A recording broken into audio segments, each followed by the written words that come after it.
A full moon hangs over the silent pagoda. Someone waits for this final drink, breaking the silence. Just one cup. His old friend, GWI Ryanja, pours the wine with a bitter smile.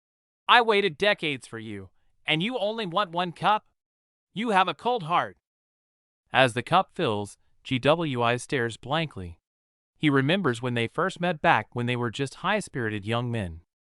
The floodgates of memory burst open. It was 40 years ago. Back then, Geometry Muguk still had black hair. To undo the tragedy, he begged GWI to perform the heaven-defying braid regression technique. This was the GWI family's legacy, researched for generations. Powerful, yet practically impossible to execute due to its impossible requirements. GWI had given up because the 5 divine materials were impossible to find. But young Muguk just smiled. I'll get the materials. 40 years later, the promise is kept. The Thunderbell of the Heavenly Wind cult, the Divine Dragon Incense, even the 10,000-year Carp Core, and the Demon Cult's supreme treasure, the Secret Dragon Soul, are laid out. Each one is a treasure worth dying for. Old GWI's hands tremble as he holds the bowl of Dragon Soul. He thought this madman had died long ago, yet here he is alive and holding the impossible. Faced with such priceless treasures, GWI admits he considered killing for them. But seeing the scarred Muguk before him, he can only sigh. For this very moment, the handsome youth has withered into a white-haired old man. What kind of hell did he endure over these 40 years? The question hits a nerve. The cup shatters instantly in his grip. GWI finally asks the ultimate question. Why exactly are you going back? One word. Revenge. GWI is baffled. Can he kill his enemy with his current godlike skills? Why go through the trouble of turning back time? At the mention of that name, Muguk's eyes surge with bloodless dash. Wamagi, the monster who will slaughter every supreme leader of the martial world. The Murim Alliance leader, the unorthodox ruler, even the invincible heavenly demon. All who stand at the peak will fall by Wamugi's hand. Atop a mountain of corpses and a sea of blood, only Wamugi stands. He is true despair, the insurmountable calamity of the era. GWI warns him it's suicide, but this debt must be paid. Muguk finally reveals the truth. The heavenly demon who died that day was my father. His old friend is stunned, but Muguk twists the knife. But I'm not going back to avenge that cold-blooded father, nor my bastard brother. It's because that beast spared no one. Servants, cooks, even innocent children. To stop this inhuman slaughter, I must return. Muguk lays it out cold. He's too weak now, so he must go back to kill his enemy. He wonders internally why such a powerful foe felt the need to slaughter children. Over drinks, the elder makes a solemn request. If the regression works, Muguk must come find his younger self in the past. The elder's eyes bulge with desperation as he makes a bizarre demand. Stop him from getting married. Clearly, that marriage was a mistake he regrets to his core. He begs to be left alone for life.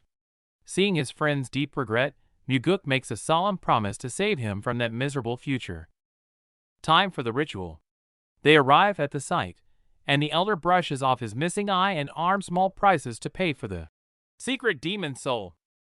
Before the massive ancient bell, the elder opens a box. Inside floats a black sphere, the core artifact pulsating with raw, dangerous energy. The ritual begins. Blue energy coils around the bell like a living thing, tearing at space itself as the elder struggles to channel the power. Artifacts ignite, and a massive vortex forms. The elder squeezes his eyes shut, sweating profusely, as he barely holds the overwhelming pressure together. Runes on the floor blaze with light. A massive blast of energy envelopes the elder reality is cracking under the strain. Suddenly, a figure dives straight into the shattering vortex. The elder's eyes go wide with pure terror. This looks catastrophic. Against all odds, it works. The elder screams, "I did it!" Amidst the explosion, ecstatic that his lifelong obsession has finally paid off. Scene shift. Muguk is on his knees, coughing up blood, looking battered. The elder stares at the swirling energy, tension hanging thick in the air. Despite his injuries, Muguk apologizes. He swears again, driven by guilt and duty, that he will find GWI Ryanja in the past, no matter what. Facing the temporal storm, the elder declares this his family's legacy. Suddenly, he freezes. Pain shoots through him as his body locks up. The elder realizes his pressure points are sealed. He can't move. He turns to see Muguk, eyes glowing red with rage, demanding, "How could you do this?" The atmosphere freezes.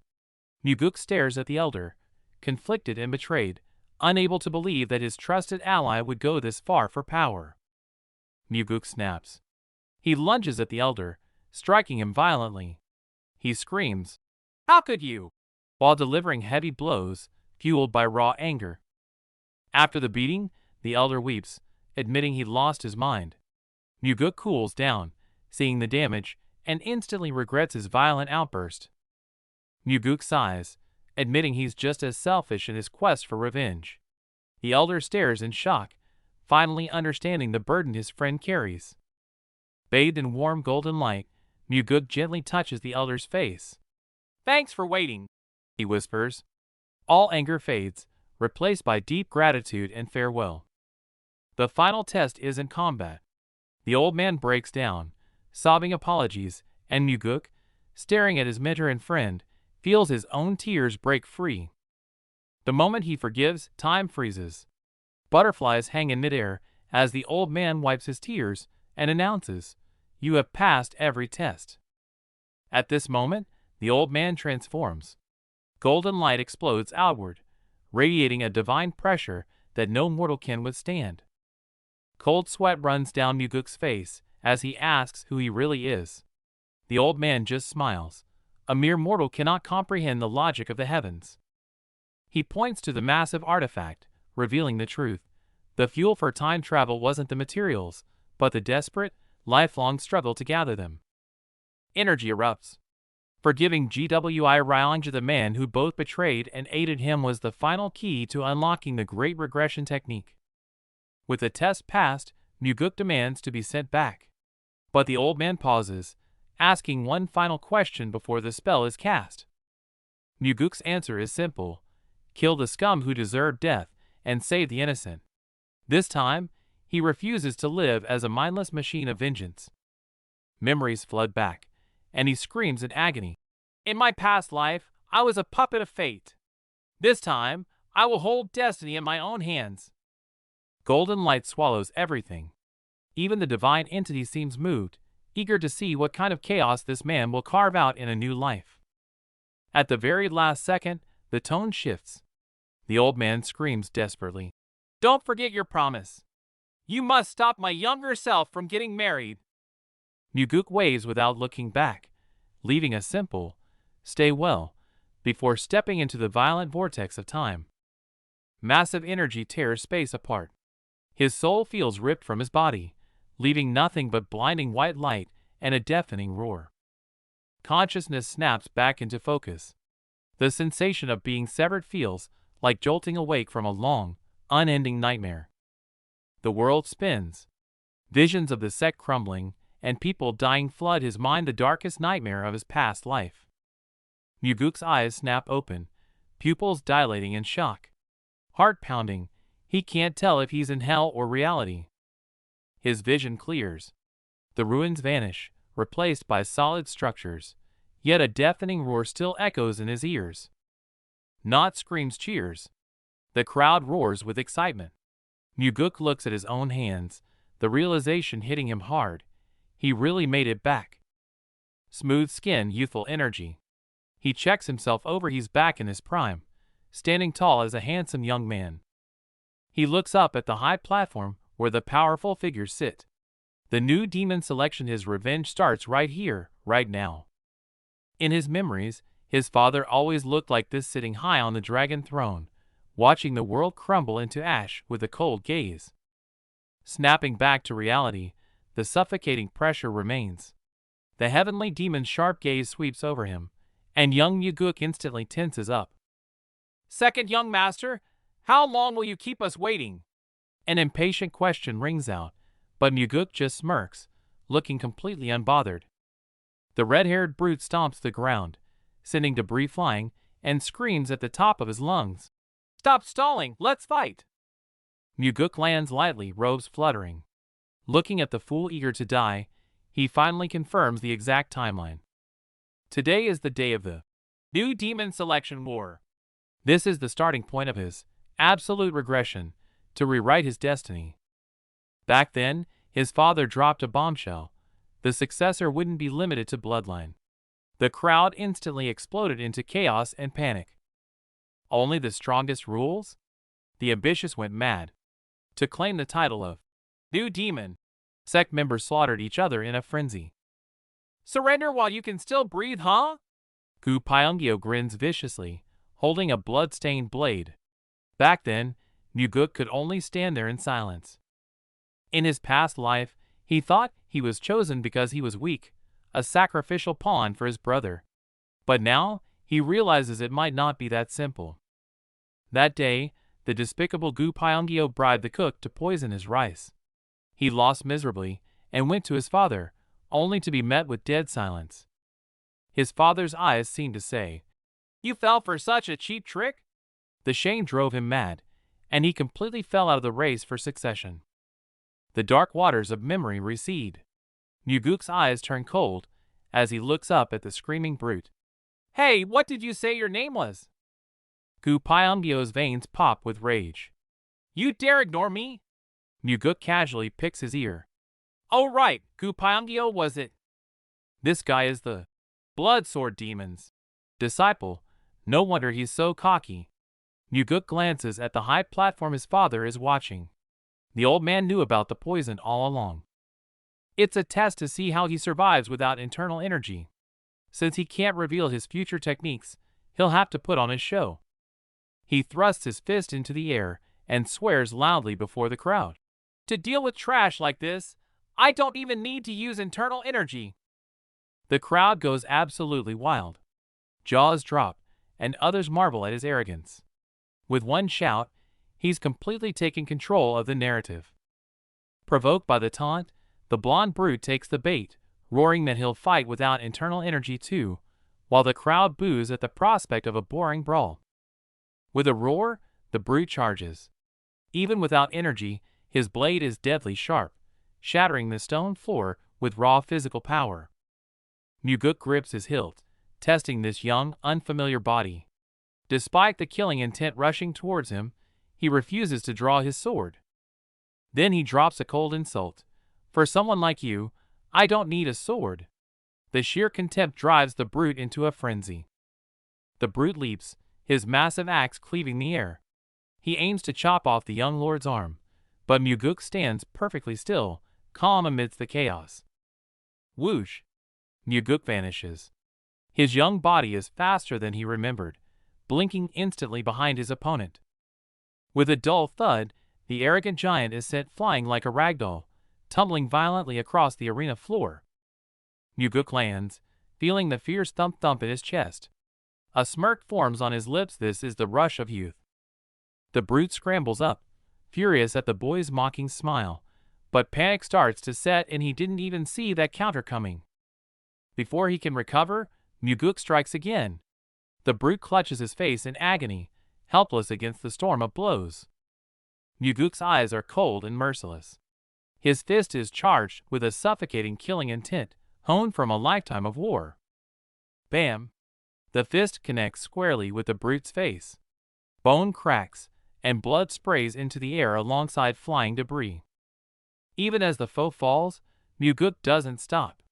He mounts him, raining down punch after punch, venting 2 lifetimes of rage. Suddenly Muguk crushes the brute's wrist, his voice turning icy. "Is this the hand? The one you used to poison me?" Snap! With a sickening scream, Muguk mercilessly crushes the hand. The crowd gasps, terrified by the sheer brutality. It's over. The enemy lies broken in the dirt.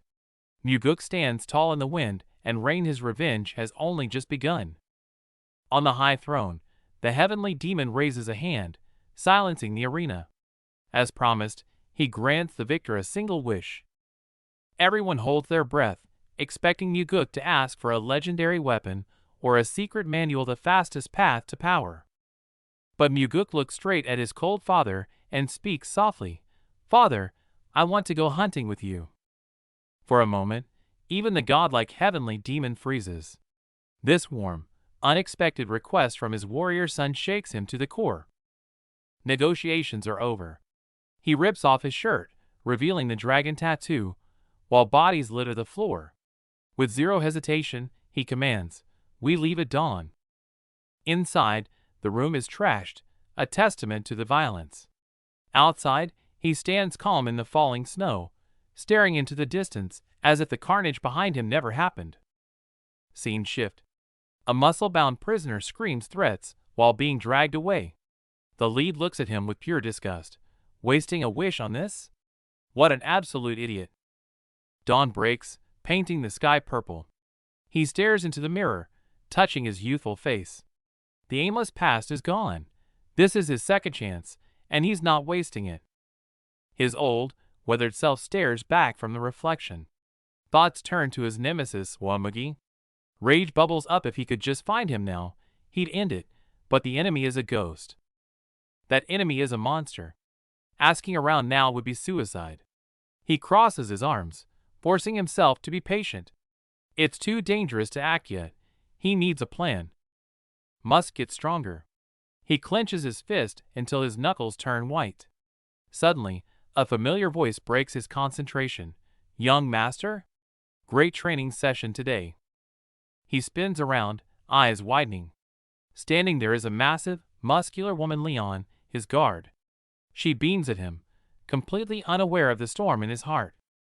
Looking at her, memories flood back. He realizes her massive frame isn't natural, it's the stone body technique. She sacrificed her body to become a living shield for him. In his memory, she takes a fatal blow meant for him, blood spraying everywhere. Back in reality, she blushes under his intense stare, confused. "Why are you looking at me like that?"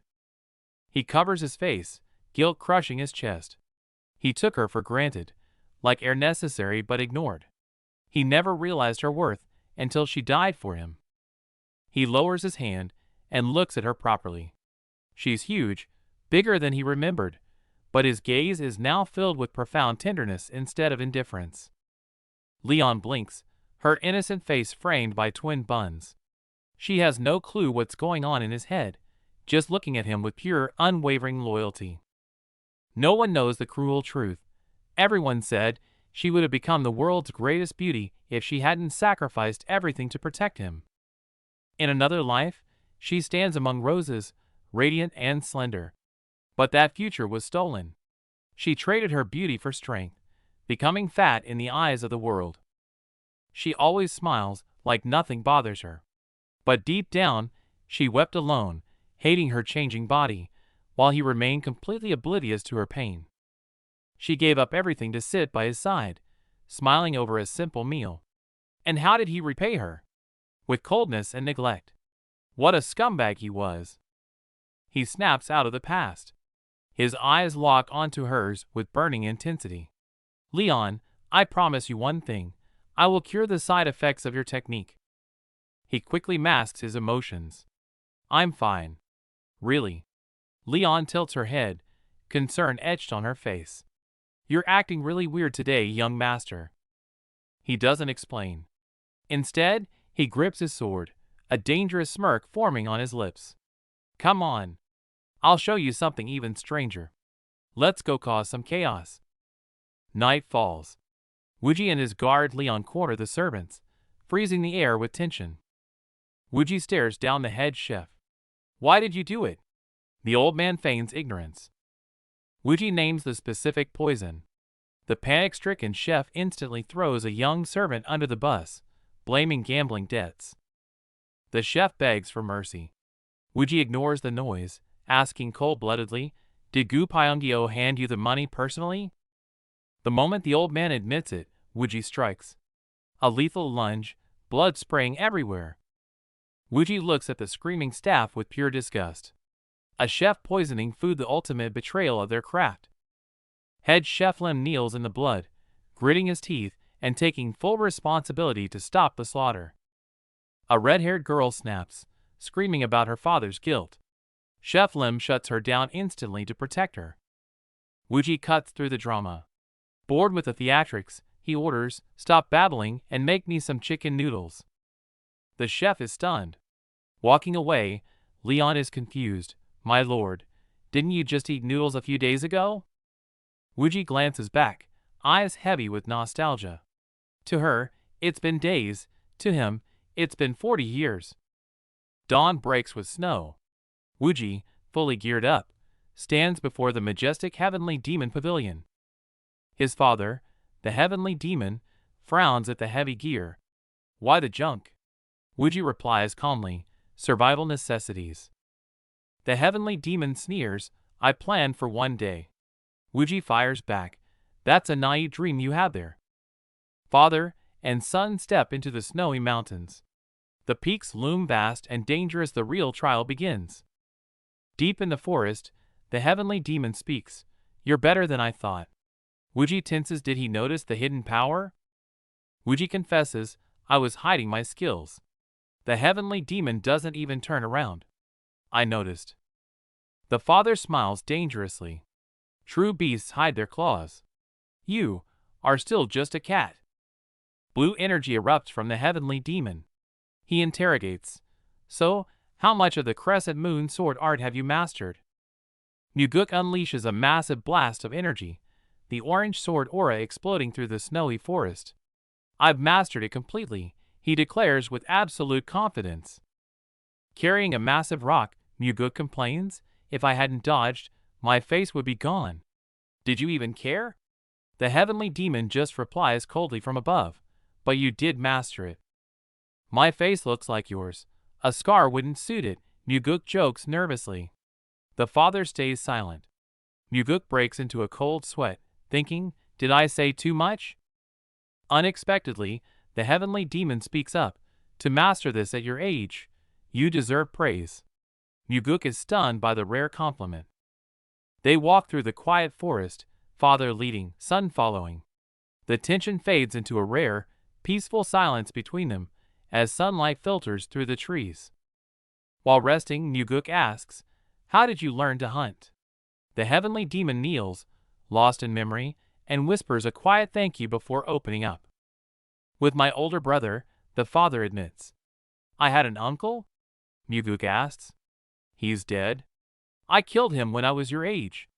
Muguk freezes in pure shock, eyes wide. "You did well," the father says heavily. "If I hadn't..." Muguk finishes the thought, tears welling up, "I wouldn't have been born." The weight of that dark sacrifice crushes down on them. Watching his father's lonely back, Muguk kneels, realizing the truth. Even the invincible heavenly demon suffers. The stronger they look on the outside, the deeper the scars within. Muguk reflects on his past life. "I found no other solution back then either."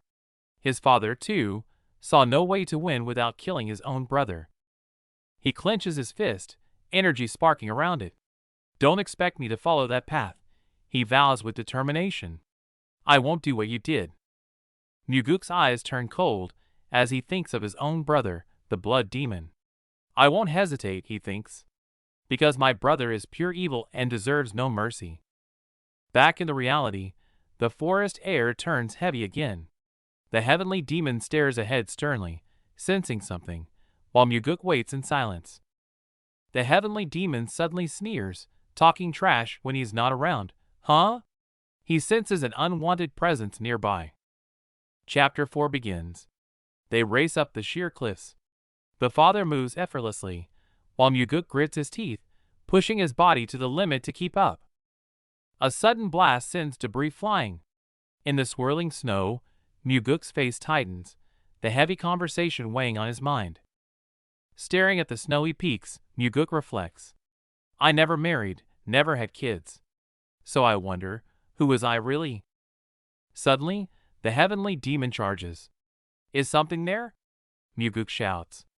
"Our dinner," the father replies. Muguk is baffled. "How can you kill what you can't even see?" Muguk obeys instantly, blue aura flaring. A true master must sense the slightest vibration in the air. His senses are overwhelmed by his father's presence. The demon lord guides him. Release a strand of energy and thin it out. Imagine your body as a ball of energy. Muguk sweats profusely, his energy fluctuating wildly under the strain. Pull it slowly like a thread end. With a burst of power, he finally grasps the elusive sensation. What do you think it is? The father asks. Muguk focuses, extending his senses into the deep darkness. Energy coalesces in the dark, taking the shape of a tree or a living being. He probes the surroundings with caution. The outline sharpens. A beast's head emerges from the darkness, a blue line of energy hovering above it. Eyes snap open. It's a giant boar monster. Muguk instantly analyzes its traits. Stiff fur, long tusks, no doubt about it. The heavenly demon stands by calmly, confirming the judgment. Correct, it is a boar. Muguk smirks. Seems I have talent. His father acts unimpressed, saying it wasn't that hard, but the boy has proven himself. Seeing the dressed meat, the father is surprised. Muguk lies about reading it in a book to hide his past life experience, then jokes, "Now you have a seat, father." The heavenly demon sits cross-legged on the fresh beast's skin. Even in the wild, his presence is commanding. The father questions his motive. Did you come to impress me and become my successor? Muguk denies it flatly. That wouldn't work on you, and I don't need help. By the campfire, Muguk holds up 2 fingers with confidence. I have 2 reasons. First, to get stronger, which I did. Second, you are still strong. I have no wish to usurp you yet. He looks his father in the eye, half hiding his ambition. I want the title of successor only to access the secret techniques of our heavenly demon alliance. But internally, he finishes the thought. He must master the 9 calamities. Because in his past life, even his mighty father fell to the ultimate enemy, Wamugi. The scene shifts back to the vast cosmos. A lingering, in that case, hangs among the stars, signaling a pivotal decision is taking shape. Memory rewinds. The father coldly states, Master level is the bare minimum. But young Muguk ignores the pressure. He just cherishes standing side by side with him for the first time. By the campfire, father and son sit back to back. No warmth here, the heavenly demon coldly warns. That weakness of yours will get you killed one day. Muguk retorts. How is being with the strongest weak? The father calmly replies with a metaphor. If you are a song, be the finest melody. If wine, be the greatest vintage. His father was always a terrifying monster in his memory's sphere, not love. With tears in his eyes, Muguk vows, I'll make good memories this time. Not for you, but for my own salvation. Deep in the mountains, the heavenly demon wants to leave, but young Muguk gets stubborn. No way! Hunting with the heavenly demon without killing a tiger? I'm not going back. Amidst the blizzard, facing his father's command, Muguk drops the attitude. Yes, father! He shouts, eyes burning with a desire to prove himself. In the quiet bamboo forest, the lesson begins. Close your eyes, the heavenly demon instructs. Target to the right, 100 meters out. Further than last time. Muguk obeys, focusing intently. His father's voice guides him. Sense the wind this time, and fuse your internal energy with it. Muguk is stunned. He's never heard of merging energy with wind. Before he can hesitate, his father snaps. Don't dawdle. Speed is key, or it's just a useless trick. Send the energy out now. No time to think. Muguk shuts his eyes tight, diving deep into focus. The air around him seems to vibrate with his breathing. Deep in his mind, blue energy swirls chaotically. Sweating and struggling, Muguk thinks. I feel the wind and the energy, but how do I bind them together? Suddenly, it clicks. A grin spreads across Muguk's face. The resistance vanishes. He's found the perfect point of fusion. Got it! A violent spiral of blue energy erupts. He realizes, it's not about forcing it in, but weaving the energy and wind together. In a flash, a beam of blue light tears through the dark bamboo forest like an arrow, accompanied by a piercing screech of wind. Direct hit. The lurking black tiger is struck by the wind pressure before it can react, roaring in pain with its massive jaws wide open. The deafening impact startles even Muguk. He stares wide-eyed at the destruction, shocked by the sheer power of his own attack. There really is a tiger! Muguk shouts in excitement. The heavenly demon remains stone-faced. Don't get cocky. The more energy strands you can weave, the higher your chances of survival. The bearded veteran hands over a secret weapon. Muguk takes a swig. He claims it's good, but the harsh liquor burns his throat, making him wince. The veteran narrows his eyes. He sees right through Muguk. No one else in the alliance would complain about the alcohol. The kid is hiding something. The veteran asks the lethal question, for the cause, could you kill your father? Muguk denies it, but his grip on the bottle tightens. He knows the answer is yes. Staring at the earnest veteran, Muguk feels a pang of conflict. For the first time since his rebirth, someone treats him like a human, not a tool for revenge. Provoked, Muguk's eyes harden. He forces down another swig. If he's chosen the path of carnage, he can't be stopped by a bitter drink. The veteran grips his hilt, silent. Sparks fly into the night air, signaling that the peace is broken and violence is imminent. Chapter 5 begins. Under the night sky, the heavenly demon's palace looms silent and oppressive, like a sleeping beast. Drenched in sweat and wrapped in blue aura, Muguk finally breaks through. After hellish training, he can now control 4 energy streams at once. His eyes snap open. This technique is a cheat code. He can map his entire surroundings instantly. Even stealth is useless against him now. The thrill fades into dark memory. Muguk turns his back to the light, recalling the tragedy. Even his invincible father died within these impenetrable walls. Look at the palace defenses. 3 guard layers, 6 assassin squads. It's a fortress where not even a fly should be able to enter. Guarding the 4 directions are the demon lords. Slicing blades, crimson sabers, iron fists, and soul-stealing warlocks. Each a killing machine. It gets worse. The eerie faceless demon holds the northeast, while unpredictable drunken masters and inhuman monsters guard the rest. Poison masters and mad monks round it out. Muguk's eyes go cold. He realizes the truth. No one broke in. The rock came from the inside. Muguk reflects on the past. After his father's death, every single demon leader turned traitor instantly. But this time is different.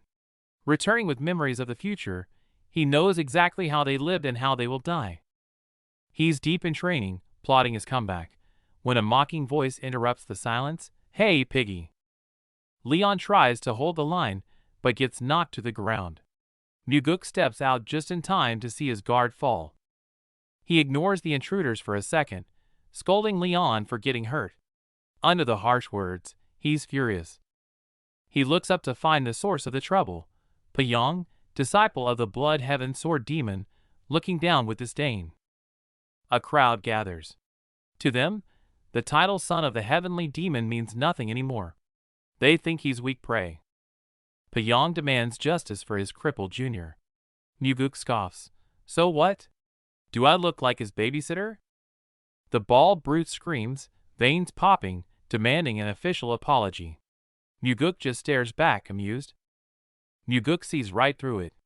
This isn't about honor.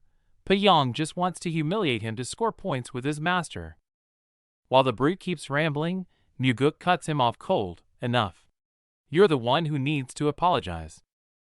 Pyong freezes, his face twisting in confusion. Excuse me? For what? For hurting my subordinate. Leon tries to stop him, terrified, but Muguk insists. No compromise.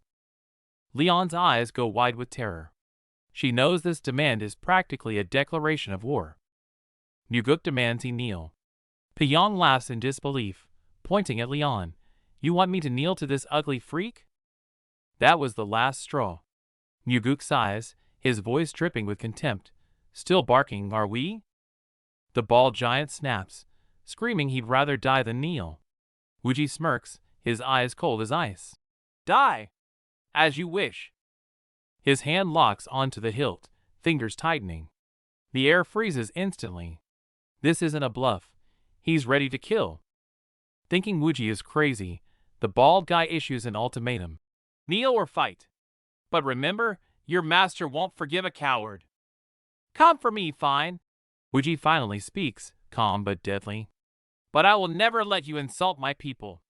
Leon watches, stunned. You'd kill me for that pig? The bald guy sneers. She's worth it. Wuji replies instantly. The blade strikes. Pyong goes berserk, swinging his weapon with wild fury.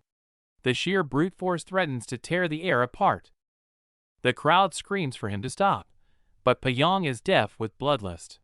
Like a beast, he lunges straight at Wuji. A dull thud, and debris explodes. The sword tip pierces through the dust, aiming straight for the kill.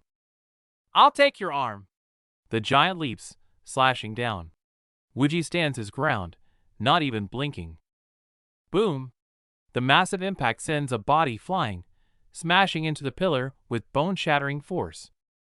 The bald guy looks like a monster, his brute strength crushing down on the blade. Leon covers her mouth, tears welling up. Sparks fly as weapons clash. Wuji delivers his verdict coldly. Your filthy mouth refused to apologize, so now you pay. Fast. Too fast. Wuji becomes a blur, swooping down with a counterattack meant to tear everything apart. Slash. Blood sprays wildly. The blade connects perfectly. It's over. The sword energy clears, leaving chaos behind. Wuji lands smoothly, while the arrogant giant lies in a pool of blood. Blood sprays everywhere. The move was so fast the enemy dropped instantly, leaving only a cold smirk on his face. Seeing his partner slaughtered, the remaining thug sees red, screaming as he charges with a dagger to avenge his fallen brother.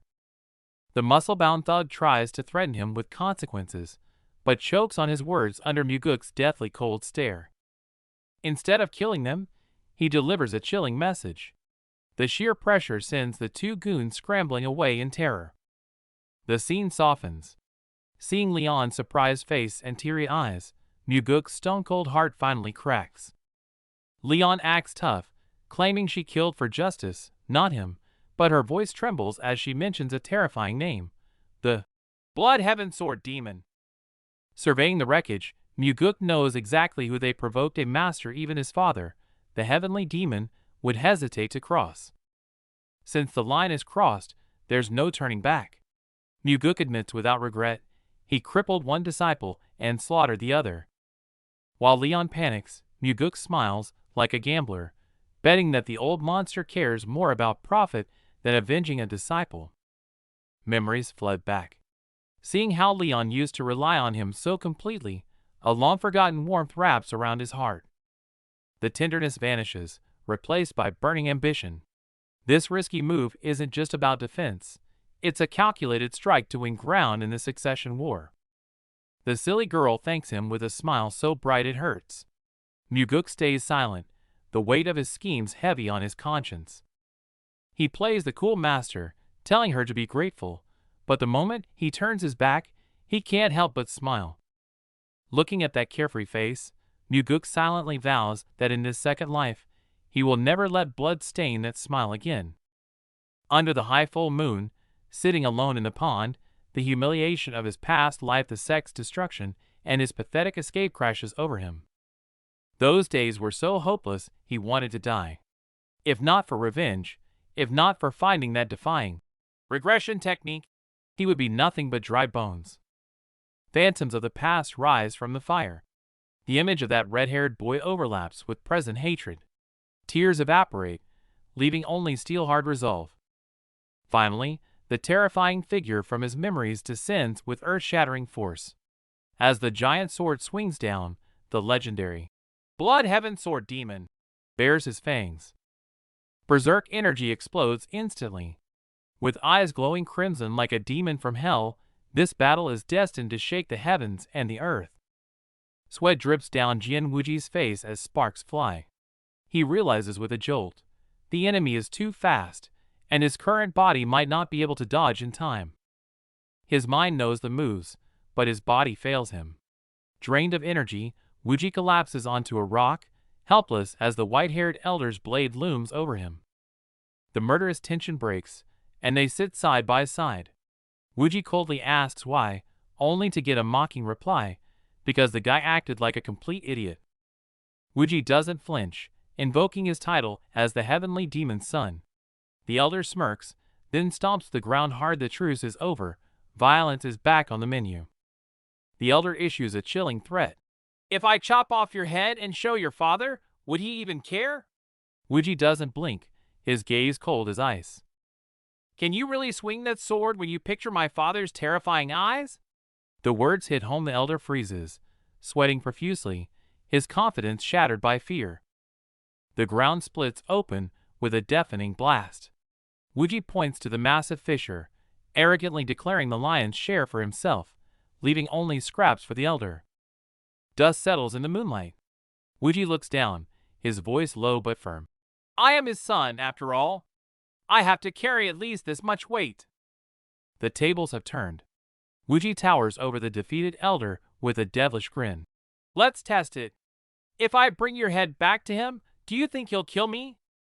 You underestimate the old monster's paternal love. As Wuji speaks, the elder's grip on his weapon tightens, knuckles turning white, preparing for a final desperate move. A terrifying memory surfaces, the blood sword demon descending like a beast in the rain. Wuji steels himself. If it's a test of limits they want, so be it. No need to test. He has 2 sons, so he can spare one. But you're distinctly expendable. Wuji's words cut deeper than any blade, sealing the elder's fate. Covered in blood, the elder grins. You're certainly not an idiot like my disciple. Wuji sheathes his sword coldly. If he had half your brains, he'd still be breathing. My whole life has been bad luck. I hope we never meet again. The elder leaves with a bitter farewell. A rare tear traces Wuji's cheek as he whispers, I'll remember that. The elder leaps from the high wall, vanishing into the night. Wuji stands alone in the moonlight, brushing his hair back, overwhelmed by a mix of emotions. Once he's alone, Wuji snaps. He smashes a boulder, and tears open his shirt to reveal old scars, screaming into the void. Damn, old man, why did you have to go this far? Rage subsides, and logic takes over. Wuji crosses his arms, analyzing his enemy. The blood sword demon looks like a brute, but he's actually meticulous. Every move is calculated. Recalling the elder's repeated threats about taking his head to his father, Wuji realizes it wasn't just trash talk. It was a message. He came here specifically to see me. In the darkness, Wuji's gaze sharpens. This wasn't revenge. It was an appraisal of his worthiness as a successor. So, his first major hurdle is the blood sword demon himself? The mood shifts instantly. Lightning tears the sky as Muguk makes a grand entrance, bathed in blue energy. The king has returned. Inside the ancient hall, Muguk meditates, wrapped in an ethereal blue aura. Above, lightning strikes, channeling raw power directly into him. Boom! A beam of blue light slams into the courtyard. Muguk lands hard, crushing the stone beneath his boots, his gaze sharp as a blade. Tiles shatter on the roof. A dark figure lunges from the heights like a hawk, breaking the silence of the night with lethal intent. The figure strikes from the air. The man below looks up in sheer terror, gasping out, Father? A hell of a way to say hello. The scene cuts to a shadowy figure standing high above. He glares down coldly. I heard you slaughtered the disciple of a head demon. A rooftop standoff in the snow. Muguk doesn't flinch. He got what he deserved. His father replies coldly. That's on you. But the red blade demon came to me. Standing on the eaves, robes flapping in the wind, the heavenly demon delivers the verdict.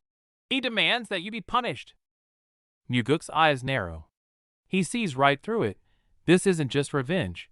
It's a political test to see if he's truly the heir. Despite knowing the game, the threat becomes real. The voice cuts through the cold air. Therefore, I must punish you. Muguk challenges him. Why? His father sneers. Remember when you asked who I trust most? It's the red blade demon. A brutal betrayal. Flashback to a campfire night. A younger Muguk asked that very question, the silence between them heavy with unspoken tension. Back then, his father gave no answer, only a cold rule. Hierarchy and discipline above all. Past disappointment fuels present rage. Back in the present, Muguk stands tall in the courtyard, calling out his father. Spare me the lectures on corruption. Tell me what you really think. Snow falls as Muguk grips his sword, his eyes filled with a weary sadness. I feel like we strayed from the true path of the heavenly demon long ago. The heavenly demon freezes, his stoic mask cracking. The accusation hits a nerve. Strayed? He asks solemnly. Then what is the path to you? Muguk answers instantly. The belief that only we can defeat the ultimate evil. Ultimate evil? As his father ponders, Muguk clarifies. Exactly. Our true enemy isn't the traditional alliance we fight now. The scene turns blood red. Muguk describes the coming horror. Monsters so cruel that against them, our current wars look like child's play. Wuji stands amidst metaphorical flames, his expression grim. He declares that traditional alliances are useless against the coming ultimate evil. Perched on a rooftop, he casts aside mercy. To defeat monsters, he argues, they must become even more ruthless than the enemy. Energy crackles around him as he closes his eyes. He envisions the moment the ultimate evil finally kneels in defeat. Suspended above the snowy city in his vision, he screams into the night. Only then will they prove they have mastered the path of the heavenly demon. The scream fades, replaced by a chilling stare. His eyes glow in the dark, surveying the world with cold, absolute confidence. Back in reality, Wuji shouts at his father, the wrong path means our end. The heavenly demon listens in heavy, brooding silence. The heavenly demon looks visibly shaken. He realizes his own father never grasped these concepts, leaving him stunned by his son's insight. Snapping back to the snowy present, the father asks if there are any more bold claims. Wuji stands his ground, calm and finished. A sudden realization hits Wuji like lightning. He figures out why the blood demon insisted on this specific punishment. The heavenly demon admits it's a test orchestrated by others. Wuji analyzes quickly. They see him as either a successor or a threat. With no further explanation, the father turns his back. Follow me, he commands, walking into the dark, snowy mountains. As they venture deeper, Wuji gets suspicious. Then he sees the stone marker for the heavenly trial cave, and his blood runs cold. They stop before a massive, ominous stone gate. The entrance to the trial looms over them, radiating a suffocating aura of death. Wuji stares at the gate, recalling the horror stories. Half who enter never leave, their bodies lost to the darkness forever. He grimaces, noting that even his power-hungry brother wouldn't dare step foot in this death trap. He looks at his father in disbelief. The heavenly demon stays cold. I started this trial at your age. There is no other way. Wuji probes, how long did it take you to escape? The father pauses before answering heavily, 2 months. Wuji's jaw drops. If the legendary heavenly demon took 2 months, this isn't a trial, it's a suicide mission. The gate glows ominously as the father's voice cuts through the air. Did I not say I intended to punish you? Wuji plays the role of the betrayed son perfectly. Tears well up as he questions if his father is truly willing to sacrifice him. Muguk closes his eyes, a single tear falling as he forces a bitter smile. He asks his father if this cruelty is simply to make him stronger. But the sorrow vanishes instantly. He snaps his eyes open with an arrogant grin, vowing to clear this trial faster than his father ever did. The heavenly demon scoffs, looking down with sheer dominance. He coolly remarks that just coming out alive would be enough. The scene shifts. Heavy footsteps echo through the dim hall as Muguk walks alone into this so-called hellish trial. The corridor is eerie, lined with strange blue lights. Muguk walks cautiously, wondering just how many lives this place has devoured. He leaps into the air, robes fluttering, and lands lightly before a massive stone tablet, his guard instantly going up. The rules are brutal. No internal energy, kill everyone, fail and wait 10 days. Seeing the food pellets, Muguk is disgusted at the thought of eating them for weeks. Wasting no time, he steps into the red circle. Instantly, the frozen figures in the pods around him glow with a menacing red light. The battle erupts instantly. Muguk moves so fast he becomes a blur, rushing straight at the awakening monsters. He spots the weakness immediately, the red marks. With a swift, brutal strike, he shatters the glass containers. Even without internal energy, his skills are lethal. Muguk's eyes are cold as ice as he dives in like a predator. His sword dances through the crowd, wasting no movement, sending mechanical limbs flying everywhere. He is unstoppable. He is a living killing machine, executing chain attacks in midair and carving a bloody path through the horde. These metal hunks are tougher than expected, but Muguk grits his teeth, refusing to let a single enemy escape. With a powerful diagonal slash, a massive mechanical guard is cut down, leaving only a flickering red outline on the floor. Surrounded by debris, the last giant falls. The runes on the gate finally begin to react, signaling the path forward. It's not over yet. Muguk roars and stomps on the core beneath him, crushing any chance of the monster regenerating. Dust settles as Muguk stands panting amidst the ruins. That high-intensity rampage took a heavy toll on his stamina. He looks at the wreckage with relief. If he had lost focus for even a second, he would have been stuck eating pellets here for 10 days. Suddenly, he notices carvings on the floor. Desperate messages from predecessors.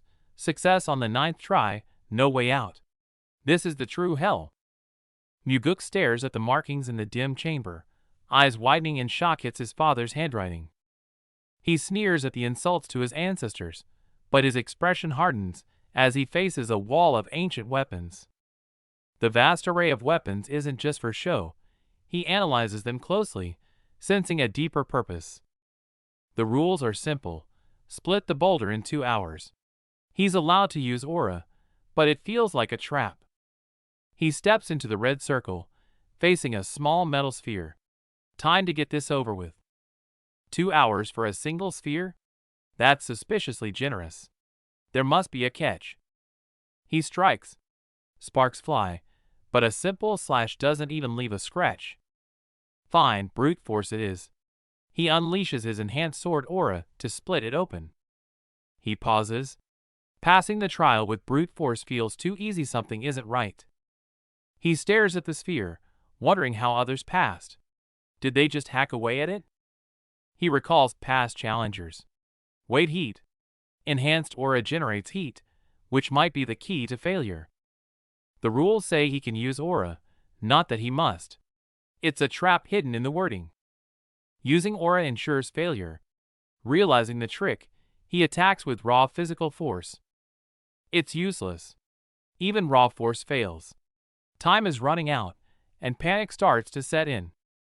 Should he use his aura? No. He remembers his father split it without relying on brute strength. In his desperation, he closes his eyes and senses a strange blue energy pulsating in the air. His eyes snap open. There, on the smooth sphere, he sees an imperceptible line, a fatal flaw. It's not an illusion. The line forms a perfect circle. That is the key. No hesitation. He strikes with lightning speed, aiming precisely at the line. The blade cuts through perfectly. He roars in triumph, he's finally conquered the trial. Among the ruins, Muguk spots a purple orb floating inside a broken shell. His eyes widen in shock, he recognizes it immediately as the legendary demon essence pill. Muguk grips the purple pill tightly, his gaze cold as ice. This isn't just medicine, it's the key to rewriting his destiny. He calculates the risk. For a demonic cultivator, it's immense power, but strike it with sword energy, and it becomes a bomb. It's a reward meant only for the strong. Hands clasped, he carefully channels the energy, suppressing any heat. Memories of his father flood back, bringing tears to his eyes as he whispers, "Thank you, Father." He sits cross-legged, purple aura swirling violently around him. The stone pillars react to the surge, glowing with a mysterious light. The energy surges violently.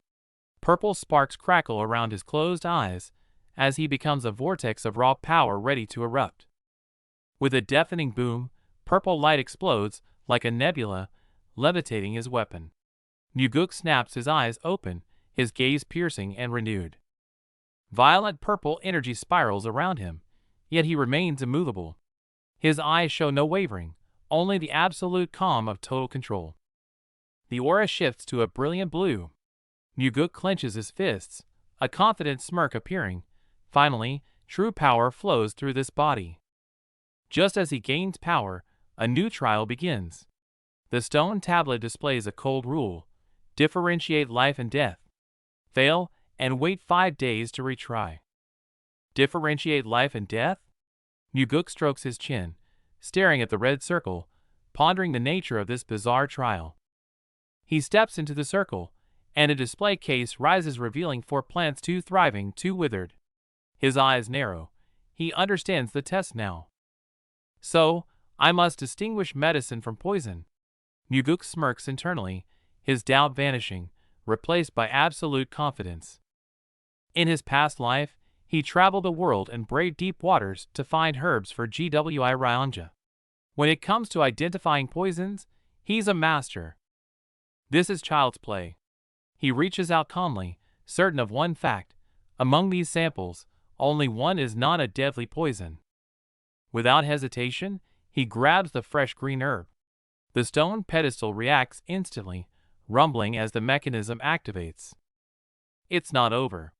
To prevent luck from playing a part, the rules turn cruel. Novices must consume the herbs to prove their knowledge, a gamble with death. Muguk pinches a small leaf, examining it closely. Standing before the grid-covered pedestal, he scrutinizes the sample with the focus of a master healer. That's it? Is the trial over? He finishes his assessment, and silence falls. Suddenly, a subtle vibration rumbles beneath his feet. Having just survived the lethal poison test, Geometry Muguk stands before a gate glowing with eerie green light, barely catching his breath. The screams of other candidates echo in his mind. The poison was so potent some lost their hair, survival seemingly left to chance. He steps into the dark corridor, where the sign for the final trial looms.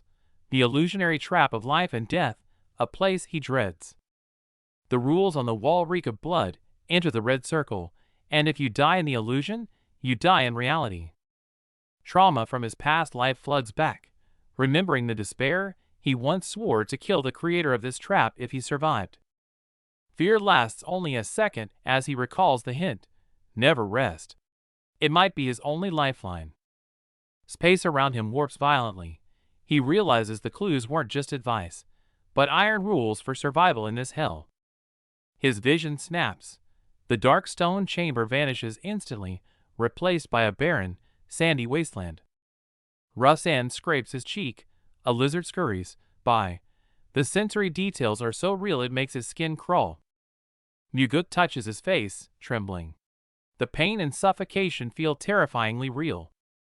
Before he can adjust, a massive shadow and an army of the undead manifests behind him, radiating killing intent. Boom! He's knocked back hard. Skeleton warriors approach with blades drawn.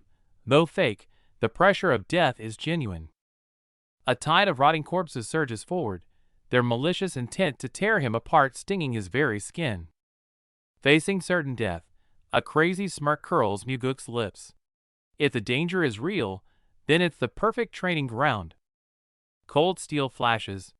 His sword unsheathes instantly, slicing through the darkness in a vicious arc. His blade sweeps, heads fly, but the undead monsters feel no pain, throwing themselves at him relentlessly. Muguk fights with bloodshot eyes, but outnumbered. A sneak attack from behind slams into him with crushing force. Clang! Sparks fly as he grits his teeth, blocking a heavy strike that leaves his hands numb. Overwhelmed by brute force, successive blows smash him face down into the dirt. No chance to breathe. Countless blades descend, knocking him into the air like a ragdoll. He's hanging by a thread. Since the enemies aren't human, Muguk unleashes hell, plunging his glowing blade straight into the mob without mercy. The beast is sliced in two. Fueled by the demon essence, he finally cuts loose, reveling in the unbridled power. No time to breed axes, and spears rain down as an endless sea of enemies surrounds him completely. Trapped in a death circle, Muguk doesn't flinch. His eyes sharpen, waiting for the perfect moment to strike. A cold smirk curls his lips. Blue energy erupts around him. He's preparing to clear the entire board. A pillar of light shoots up. A devastating horizontal slash tears through the snowfield, faster than the eye can follow. The electrified skeletons keep charging blindly, unaware of the absolute destruction awaiting them. Boom! Sword energy erupts from the ground, instantly blasting the charging skeletons into shattered bone dust. Muguk stands amidst the debris. The area is cleared, littered with shattered ice and bone total domination. The tempo spikes, nothing but the sound of tearing flesh and splashing black ichor, suffocatingly fast. He moves like a meat grinder, sword dancing wildly, sending enemies flying with every unstoppable strike. Dust settles. Muguk scans the empty battlefield, muttering suspiciously, "Is that it?" Suddenly, he senses a stronger presence. A grin spreads across his face. It would be boring if it ended here. Sure enough, a disciplined undead army emerges from the dark.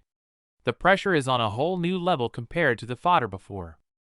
The real battle is only just beginning. Muguk will have to fight for his life now. They clash instantly. The enemies are absurdly strong. Muguk coughs up blood. This is a real fight. Don't stop! Muguk roars and charges back in. This is the first life or death battle that truly thrills him since his rebirth. The battlefield is chaos. Monsters swarm like a tide. Muguk has zero time to breathe, but he's smiling. This extreme combat is exactly what he craves.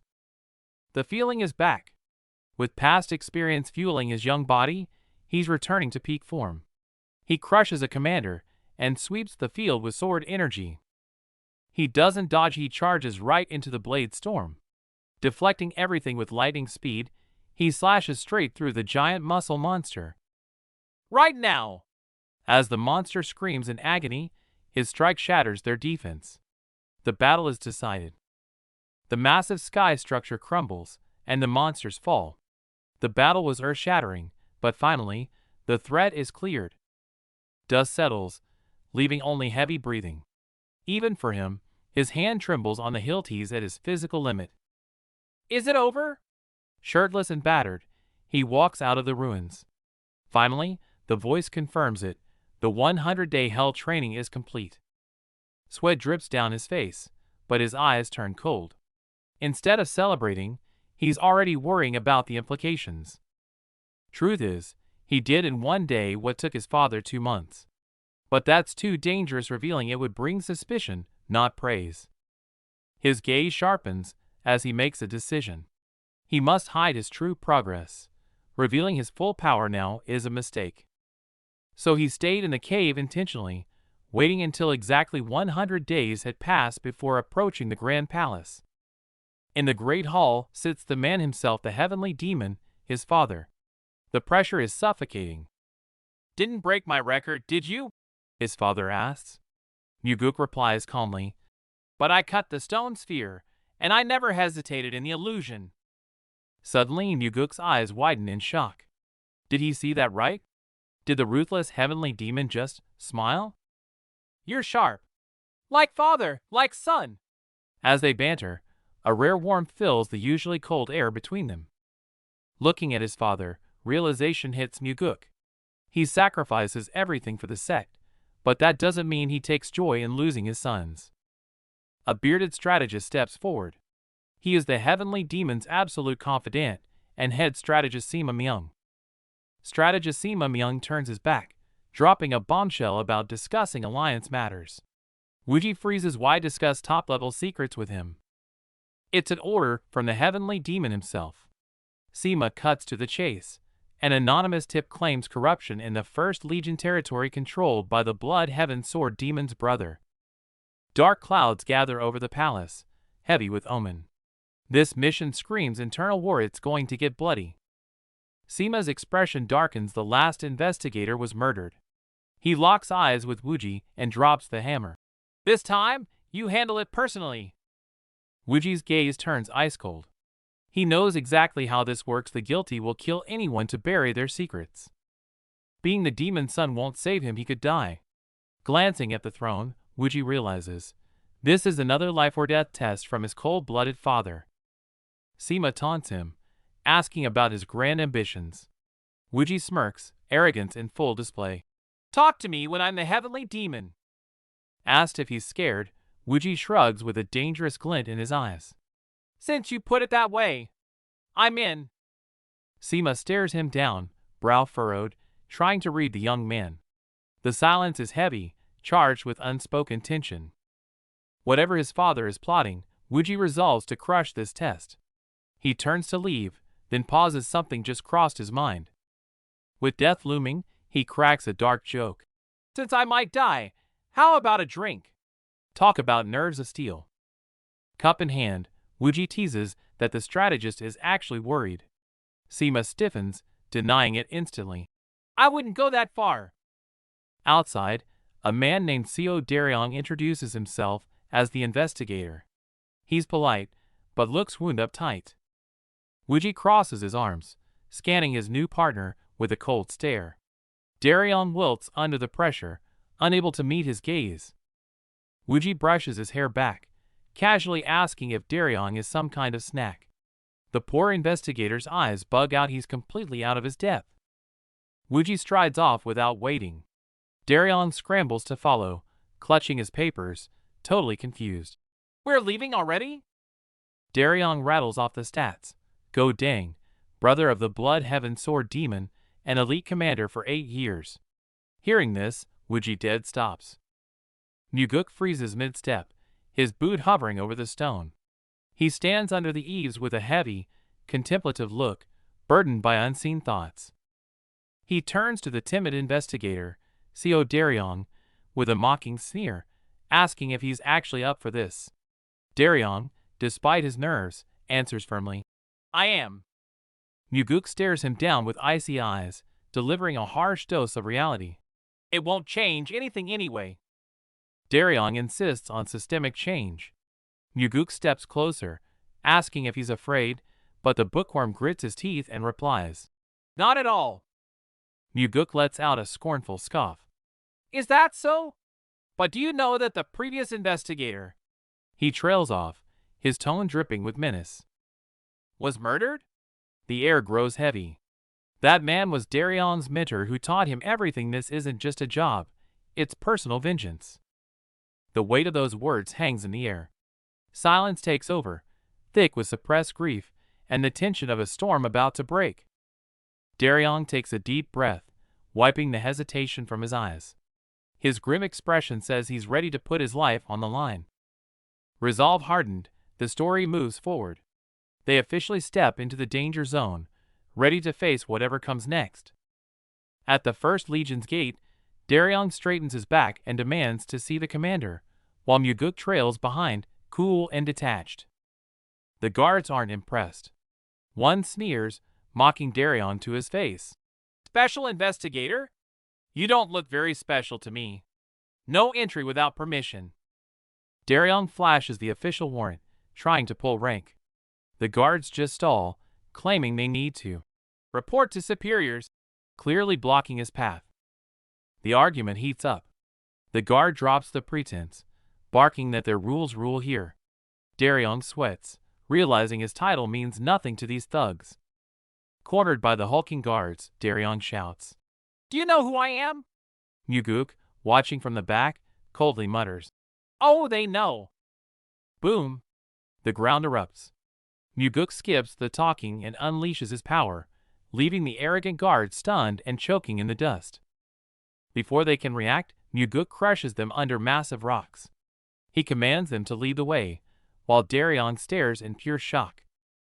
They storm inside, leaving a trail of bodies. Daryong regains his confidence, waving his warrant and screaming at the defeated guards about jail time. Suddenly, a heavier murderous intent floods the air. A gang of thugs surrounds a bald giant who steps forward, roaring. Where did these idiots come from? It's Go Dang, the First Legion captain. His scarred face and savage eyes scream danger. Daryong freezes. This is the infamous butcher he's heard about.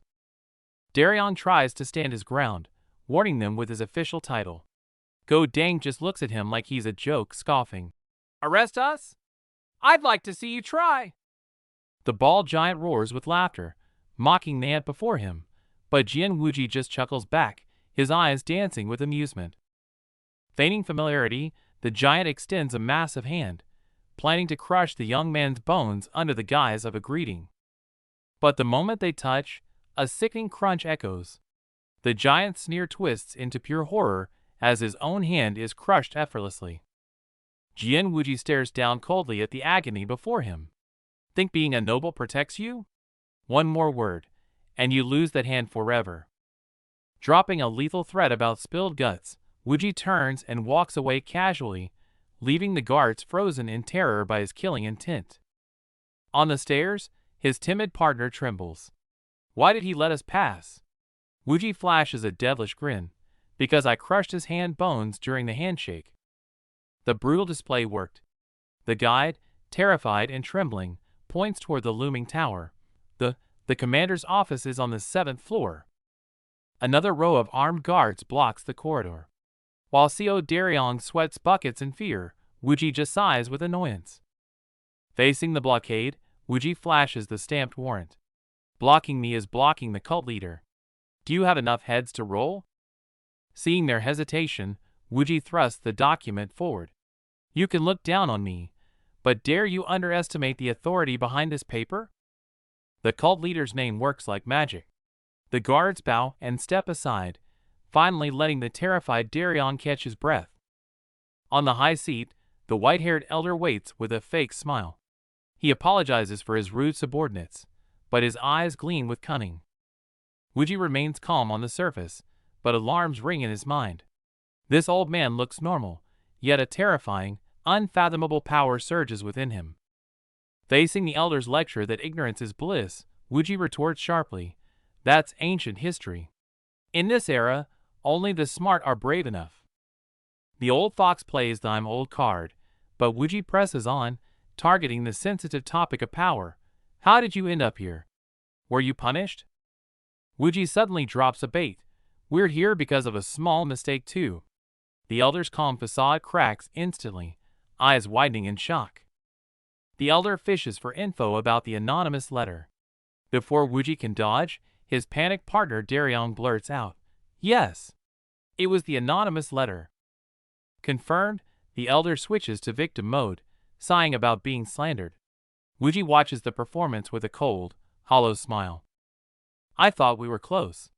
The elder grips his chair tight. Wuji cuts the act. Stop pretending. Isn't the blood heaven sword demon backing my brother? Exposed, the elder laughs and claims neutrality from his brother, promising full support. They exchange smiles, sealing a pact of mutual deception. The elder smiles falsely, offering a place to stay with a veiled threat. Wuji doesn't flinch, countering with a sharp "I'm quite worried about you too." He gives the old fox no room to breathe, cutting straight to the point. You mean, like the previous investigator who was murdered? The air freezes instantly. The elder laughs it off, claiming he's just worried about the cult leader's son. Wuji, tired of the act, offers a cold thanks and leaves. Turning his back, Wuji's fake smile vanishes instantly. His eyes turn ice cold as he calculates his next move. He reveals the truth to Co. Daryong. This isn't just an investigation, it's a death trap set by his father. Solve it or die here. Memories flood back, the regrets of his past life vivid. He refuses to let tragedy repeat itself. He must cut out this corruption personally. He recalls his father's words about losing the demonic path. It wasn't just a warning to the sect, but the ultimate test for his mission. Words mean nothing here. The heavenly demon has only one rule: prove you deserve to live through your actions. Taking a deep breath, Wuji suppresses his thoughts. Meanwhile, a lighter atmosphere elsewhere hints at the calm before the storm. Night falls, marking the start of a new chapter. Wuji stands like an unsheathed blade, ready to pierce the darkness shrouding the branch. The next morning, a dead crow hangs in plain sight. The crowd erupts. It's a naked provocation and a gruesome threat. Facing the accusations, Wuji watches coldly, instantly pinpointing the loudest complainers, the very same guards who blocked them earlier. Suddenly, a towering figure storms in with fury. Jang Ho, commander of the 3rd Demonic Corps, finally reveals himself. Jang Ho roars at the dead crow, demanding to know who's responsible. Wuji stands calm, watching the outburst like it's a show. Wuji retorts calmly, "Someone threw this on my bed first. I thought it was just your local cultural tradition." His words choke Jang Ho's rage. Before the big guy can react, Wuji smirks. "Since you're here, I'll start the investigation with you." Jang Ho is stunned as Wuji barks orders. "Hand over all financial ledgers and operation records." The commander turns red with rage. "Who do you think you are?" "Because I said so." Wuji's eyes flare with intensity, his sheer presence choking the scream right out of Jang Ho's throat. Henchmen try to intervene, but Wuji stomps the ground, shattering stone. "You want to fight? Obstructing this investigation is treason. Think carefully." Awed by this ferocity, Jang Ho grins savagely. "You got guts, kid. Fine. Let's see this through to the end and see who breaks first." Inside the pavilion, the air is heavy. Commander Jang Ho and the protagonist sit in silence, the tension thick enough to cut with a knife. The protagonist drops the act, asking the old commander how long he plans to play dumb, then bluntly accuses him of sending the anonymous letter. Seo Daryong is stunned, but Jang Ho doubles down, his face darkening as he feigns ignorance and demands an explanation. Jang Ho's grip tightens, his cover blown. The protagonist exposes his deliberate act from yesterday, forcing the veteran to admit the truth. The protagonist lays out the facts. Only the 3rd Corps didn't mock the dead crow. A unit this disciplined implies a leader with integrity. Plus, Jang Ho is famous for his strength and foul temper. The protagonist recalls memories from his past life, confirming his hunch. In the past life, this commander was silenced for that very letter. Hearing the deduction, Jang Ho is visibly shaken by the young man's sharp instincts. With the cards on the table, Jang Ho sweats and admits he thought they were doomed. The protagonist chuckles, mocking his unexpected honesty. Jokes aside, the protagonist's gaze sharpens. He cuts to the chase, demanding to know what hell is actually breaking loose here. The truth is ugly. The demonic army commander has turned the troops into a private hit squad, taking any dirty job for cash. The revelation is shocking. It's not just rogue martial artists. They've degraded into mercenaries, driven solely by greed. Seo suspects the 1st Corps is involved. Hearing this, Jang Ho snaps, demanding to know how they figured it out. The protagonist explains calmly. The 1st Corps cursed the loudest and blocked them first. Classic guilty behavior. Jang Ho reveals his pain. The martial artist who committed suicide was actually his best friend and the first whistleblower. Memories of his dead friend twist the veteran's face in agony. But the protagonist shows no mercy, coldly demanding the killer's name. Gritting his teeth, Jang Ho names the enemy. The order came from the top, and Go Dang of the 1st Corps executed it personally. The protagonist realizes the setup. His father and the strategist surely knew. This isn't just a mission, it's a hellish test of his capabilities. Seeing the veteran's regret, the protagonist softens, acknowledging the friend's worth while subtly pointing out the survivor's guilt. The protagonist formally addresses Commander Jang, thanking him for his bravery. These words shatter the old man's emotional defenses. Decades of guilt and pressure erupt. The iron-blooded commander breaks down, weeping openly in front of the 2 young men. Staring into the distance, Yang Dang is flooded with memories. His father's tears and his brother's despair fuel his resolve to carve out a completely different demonic path. He clenches his fist until his knuckles turn white. Jang Ho died miserably in the past life, and he refuses to let that happen again. This is the sole reason for his return. The camera zooms in on his steely gaze. It's not just about revenge. It's about dragging those who shouldn't have died back from the gates of hell, no matter the cost. Chapter 13 begins. Looking at Yang Dang's profile, someone mutters that he's nothing like the rumors. He clearly isn't just some ordinary mercenary scraping by. Yang Dang walks side by side with Jang Ho in the courtyard. The sunlight is dappled, but the mood is heavy. Jang Ho looks worried, while Yang Dang walks with an unnerving calm. Jang Ho mentions that people think he's unfit to be the heavenly demon. Instead of getting angry, Yang Dang sneers, "Good, I never wanted to be like my father anyway," leaving Jang Ho stunned. Yang Dang stands alone in the shade. As leaves drift by, he looks into the distance, his back radiating a solitary, unwavering determination against the world. He knows the truth clearly. The current alliance is a mess and falls short of his standards. Since it's broken, it's time for him to step in and fix it himself. Cut to Jang Ho, whose eyes widen in shock as cold sweat drips down his face. He freezes, looking completely in disbelief, as if he's just heard some earth-shattering news. Staring at the figure ahead, Yang Dang's resolve hardens. If things don't change now, everything he came back to protect will eventually turn to ash. The next day arrives. This guy is drenched in sweat, his face twisted in agony. He looks like he's pushed past his physical limits or is being put through the ringer. Disaster strikes? A subordinate scrambles to Seo Daryong screaming for help. Before Seo can react, chaos erupts in the hallway as black-clad men attack with blades. The scene is brutal. The one-eyed man pins someone down, hands covered in blood, and barks, "Don't move." This isn't a spar, it's a one-sided slaughter. Seo Daryong arrives and checks on his battered subordinate. The man claims he's fine, but says his colleague has broken ribs. This conflict just got serious. The street is a mess. Severely injured men are carried away, leaving a trail of blood. Seo Daryong watches grimly. The air is thick with tension after such a brutal fight. They go straight to the source.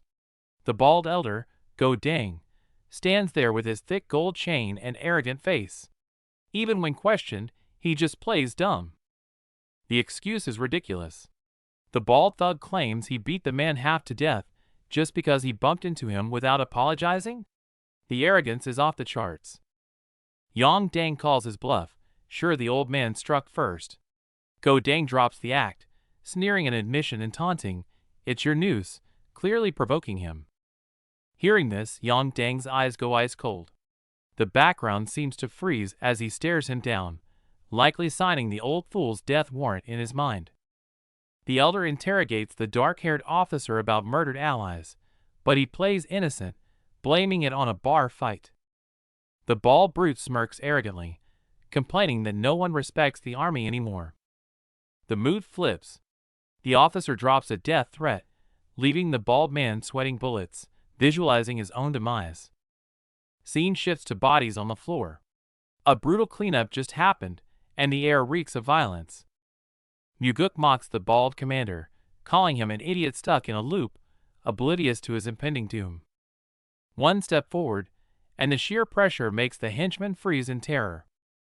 9 against 1? Muguk turns his back on the mob, mocking them for hiding behind numbers. The bald captain holds up his bandaged hand, making excuses about an injury to mask his fear. Muguk adds insult to injury, raising his left hand. "For you, I won't even need my right." Doors shut.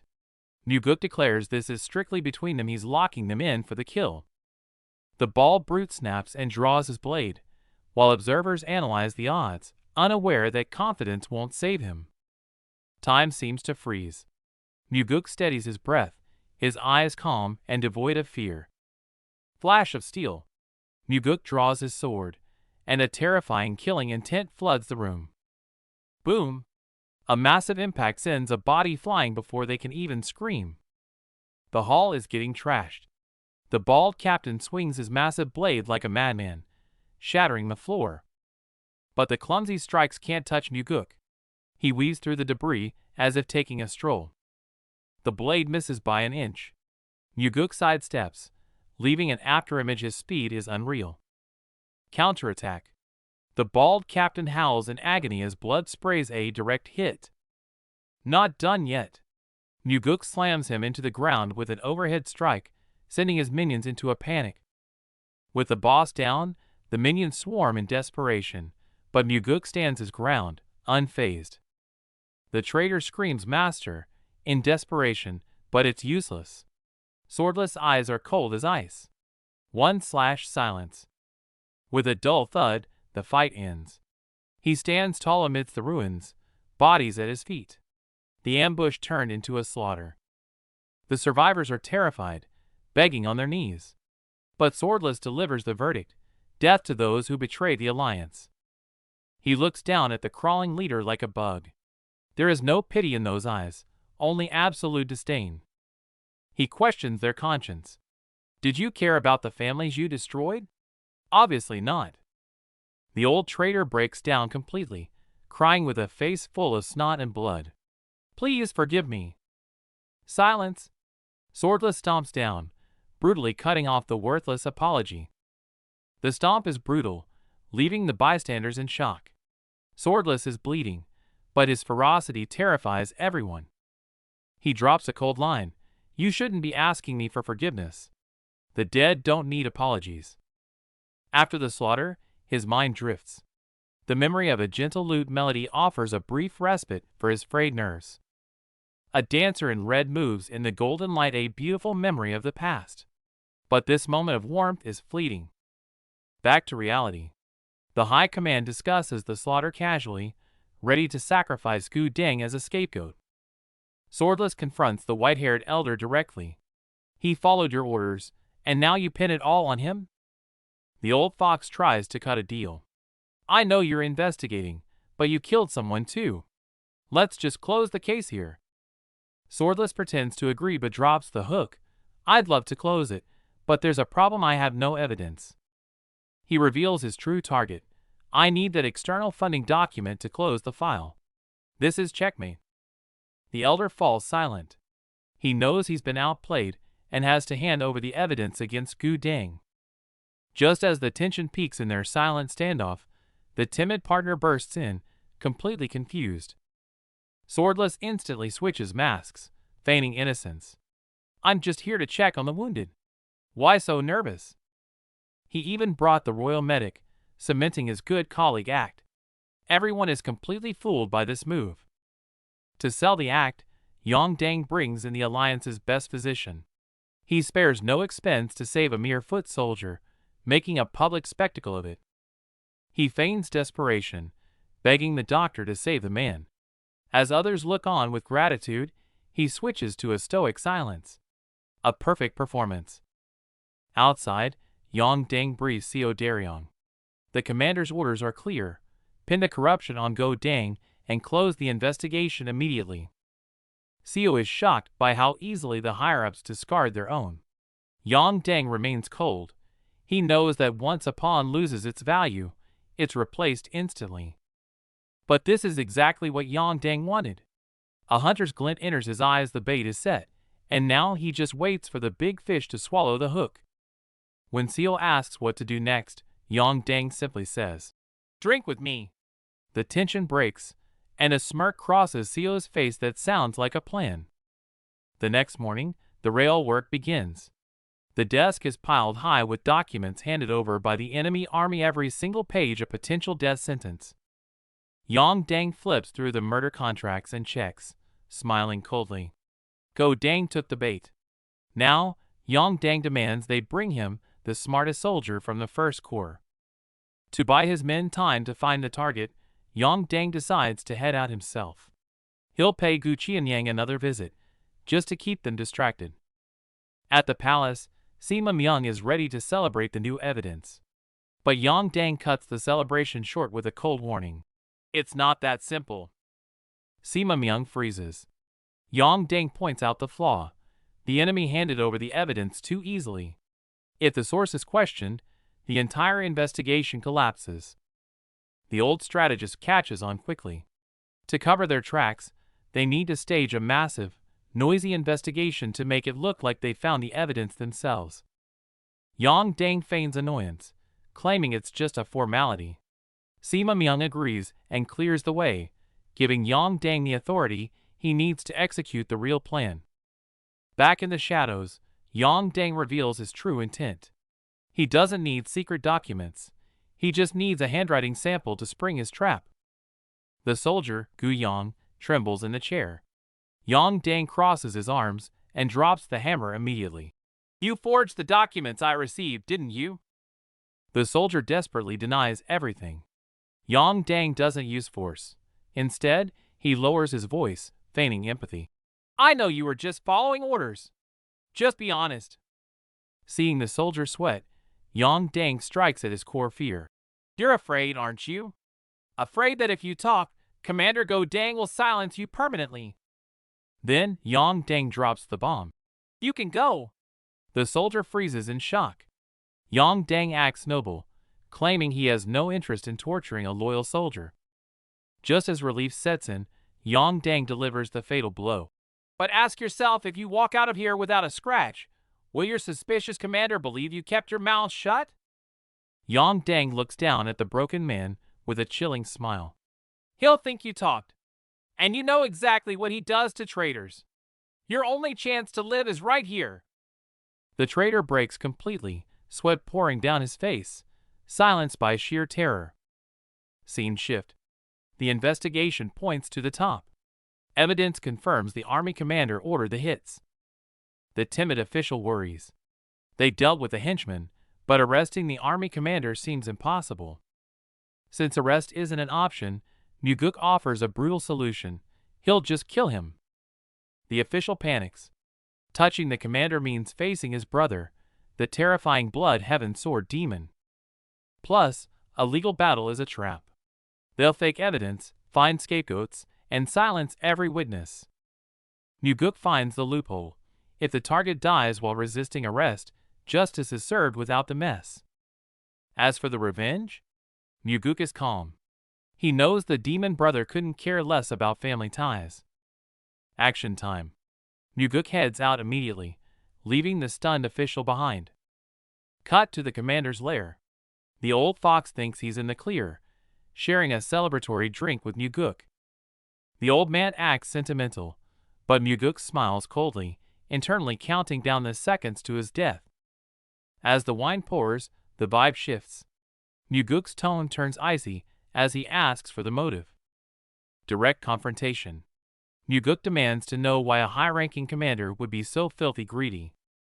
The old man tries to blame his dead subordinate. Muguk sneers, not buying the pathetic excuse. Patience runs out. Disgusted by the greed, Muguk crushes the porcelain cup in his bare hand. The mask drops. The commander screams in rage, while Muguk calmly sips his tea. The commander stands up, his energy flaring so hard it shatters the furniture. The fight is on. The air creates a vacuum. The old man huffs, eyes glowing with lethal intent. Muguk stays seated, sword resting casually on his shoulder, completely unimpressed by the display. Facing the rage, Muguk delivers the verdict. "Commander Gu, you are under arrest for corruption and murder." Go Dang breaks into a cold sweat, staring at the bloody blade. He realizes too late this isn't an arrest, it's an execution. With a cold smile, Muguk decides it's for the greater good. He swings the blade down without a shred of hesitation. With a gut-wrenching scream, the once arrogant commander crumples to the floor, his life extinguished in an instant. Even in his final moments, Go Dang can't believe it. The young master he underestimated is terrifyingly powerful. Muguk sheathes his sword and calmly announces to the stunned room, "The traitor resisted arrest, so I executed him on the spot." Giving them no time to react, Muguk orders the immediate arrest of the remaining traitors and commands Jang Ho to take over. Crushing their hesitation, he invokes the heavenly demon's authority. Jang Ho, sweating bullets, has no choice but to obey. The tide has turned, but a bigger storm is brewing. Intense gazes lock onto this rising force of destruction. Traitors dealt with, Muguk ascends the palace steps. Now, he faces the hardest trial of all his father's judgment.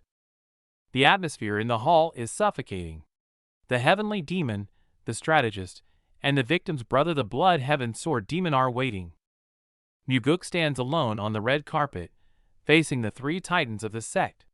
His back is straight, showing zero fear. The white-haired elder's gaze pierces like a dagger. He's the brother of the man Muguk just killed, and the tension is explosive. Their gazes clash violently in midair. The tension spikes, as if a fight could break out right there in the throne room. The grand hall is terrifyingly silent. Everyone knows this conversation will decide whether Muguk is rewarded or punished.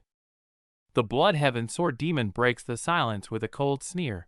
Long time no see, young master. Surprised you dare to show your face. Facing the old monster's provocation, Muguk doesn't back down. He demands the truth directly from him, ignoring the power gap. Muguk stands before the throne, tension thick in the air. The elder breaks the silence, accusing his brother of grave crimes. Muguk doesn't flinch, retorting that it was self-defense, he was the one targeted in prison. Surprisingly, the elder apologizes. Muguk plays it cool, saying punishment was deserved. But the old man's gaze sharpens, he knows something's off, noting the culprit wouldn't be stupid enough to attack at such a disadvantage. The elder theorizes the traitor was desperate to cut the problem at the root. Muguk feigns ignorance with a puzzled look, suggesting the guy simply couldn't handle being bested by someone younger. The elder drops his voice, revealing he inspected the body. A single, fatal blow. He stares Muguk down, coldly admitting the young master's martial arts are far more terrifying than expected. While Muguk reflects on the kill, the elder turns to the leader, dismissing the victory. He claims the victim was too agitated to fight properly, conveniently explaining away Muguk's overwhelming strength. Then, the old man smiles through tears, thanking Muguk for the truth. It's a chilling sight. Muguk watches warily, thinking, I killed his people, yet he shows zero rage? Cold sweat beads on Muguk's forehead. He killed the man's disciple, and brother rage should have erupted by now. The elder's terrifying restraint is more unsettling than any outburst. The leader dismisses the elder to prepare the funeral. The old man immediately bows, thanking the leader for his consideration, swallowing his grief like a bitter pill in the face of absolute authority.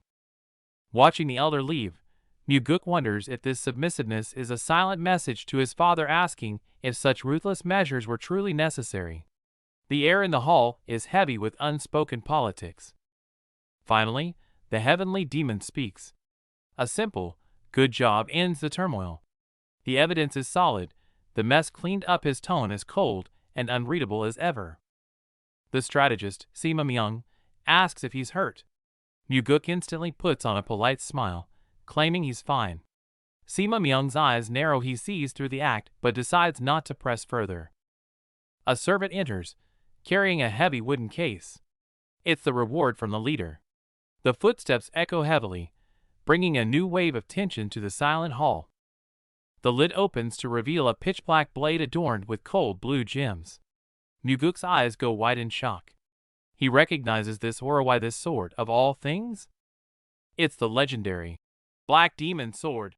Yet Muguk looks displeased, complaining that if his father really knew him, he would have given him the White Demon Sword to match his cold style.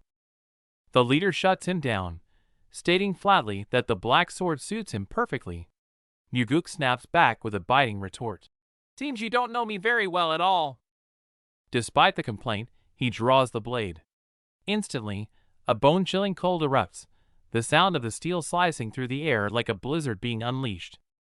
Even Muguk is stunned. He hasn't infused a drop of energy, yet the sword radiates a terrifying, freezing aura on its own. It's a true monster of a weapon. A smirk plays on Muguk's lips, he likes it. Watching this, Sima Myung glances at the stoic leader, wondering if the terrifying father is actually feeling a twinge of pride seeing his son happy. Muguk sheathes the blade, humbly claiming the reward is too much. The strategist denies it, citing the gravity of the rebellion. The leader then turns to Sima Myung with a heavy question. Did you expect him to handle it this perfectly? Sima Myung admits he thought survival would be luck. Muguk cuts him off, eyes burning with confidence. I know that's not true. You sent me because you trusted me. A moment of unspoken bond passes between them. Muguk's heart sinks. His father knew everything: the forbidden arts, the demon pills, and even that the corrupt commander would die by Muguk's hand. He grips the sword, realizing its true purpose. It's a warning from his father to the Blood Heaven Sword Demon. I acknowledge your service, but do not stain my son's name. Images of destruction flash through his mind. The sheer weight of the sword signals the violent storm about to break. In the great hall, Muguk clenches his fists and bows deeply. The heavenly demon stares at his transformed son, complex emotions silencing him. Regaining his composure on the throne, the heavenly demon waves a cold hand. You can go now. It is a dismissal, but also a silent seal of approval. He steps out into the sunlight. A servant offers rest, but Muguk's eyes remain cold. He knows the old man is waiting for him. As expected, the white-haired elder drops into the courtyard. Muguk looks down with a sneer. He knew this confrontation was inevitable. Tension spikes. The old man sits casually, gripping his sword. It's unusually hot this summer, he says, every word dripping with lethal intent. The mask crumbles. The old man's face twists in fury against a backdrop of flames. You bastard! How dare you ambush and kill my brother? Rage consumes him. He vows to tear Muguk apart as an offering to his brother's grave. The imagery of withered flowers signals impending death. His killing intent manifests as a savage beast, baring its fangs and ready to devour Muguk in an instant. After the outburst, the old man cackles maniacally. He slams a massive weapon into the ground, staring at Muguk with pure provocation. Muguk fires back through the rain without flinching. You senile old fool. You trample the sex laws just for your corrupt brother? Instead of fear, Muguk smiles coldly. If you had just said that, I would have responded sooner. The old man freezes, stunned by his composure. The elder stands on the ledge laughing maniacally, while Muguk smirks below. Bystanders watch in horror. It's a standoff between two monsters. The killing intent vanishes. The elder sighs, blaming Muguk for being too harsh. Muguk replies calmly, I tried to end it cleanly. They sit side by side like old friends. The elder admits his brother crossed the line. No, Muguk corrects him. For him, limits didn't exist. Muguk asks why he let the corruption slide. The old man stares at the sky, resigned. He wouldn't listen to me. Perhaps I'm not so innocent either. Finally, the old man reveals the chilling truth. When I heard he died, I honestly felt relieved. At least now, he won't stand in my way. Wuji scoffs internally at the old fox's honesty. As they sit in silence, the elder suddenly softens. I understand how you feel. The elder flinches, shocked by Wuji's response. Wuji stares back calmly, twisting the knife. After all, if my brother died, I'd probably feel the same. Sweat beads on the elder's forehead as he admits, I'd be relieved not to kill him myself. Wuji watches the coward, his gaze ice cold. Back on the steps, the elder turns, his eyes heavy with age, asking cryptically, who do you see when you look at me? The elder's gaze drills into Wuji. Deep in those cloudy eyes lie decades of schemes, and a weakness never shown before. Without waiting for an answer, he turns his back. It's going to be chaotic this year. Luckily, I don't care. He storms off, leaving a resolute silhouette. Looking up at the sky, he calculates. Did the old man truly let go of hate, or did he just accept his fate like bad weather? No use overthinking. Wuji draws his long sword, looking forward without doubt. I have no regrets. The priority now is the initiation ritual for this new blade. He must conquer it to wield it properly. Top-tier weapons have souls.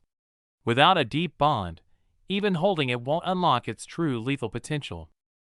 Wuji stares into the blade, seemingly drifting in a galaxy.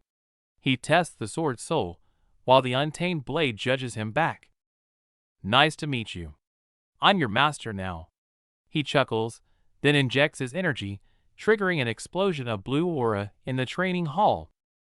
The blade vibrates violently, ancient patterns glowing blue. It sings, craving more power, as if truly awakening for the first time.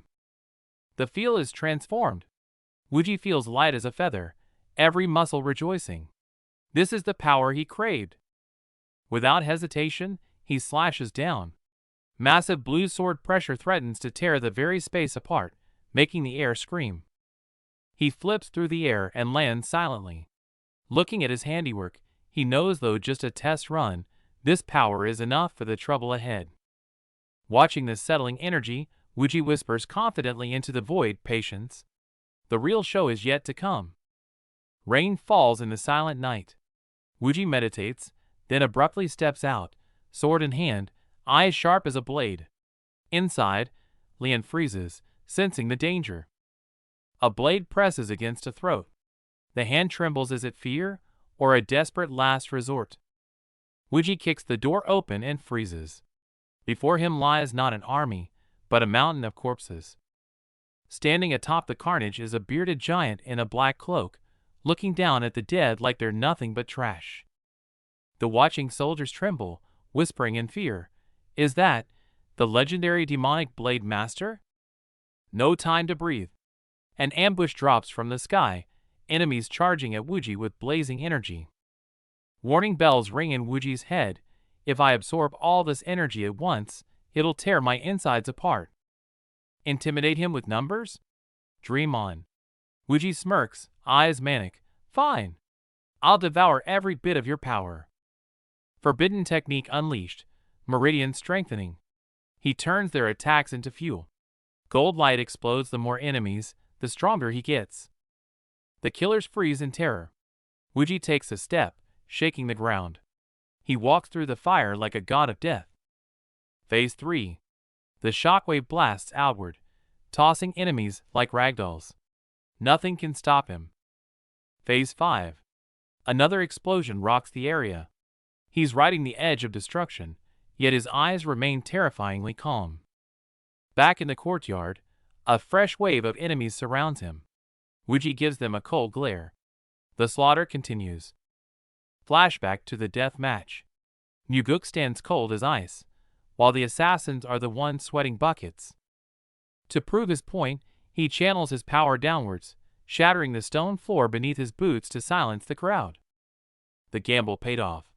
A cocky smirk creeps onto Muguk's face. He finally forced them to acknowledge his strength. The heavenly demon eyes his son, testing him. Do you want to sit there?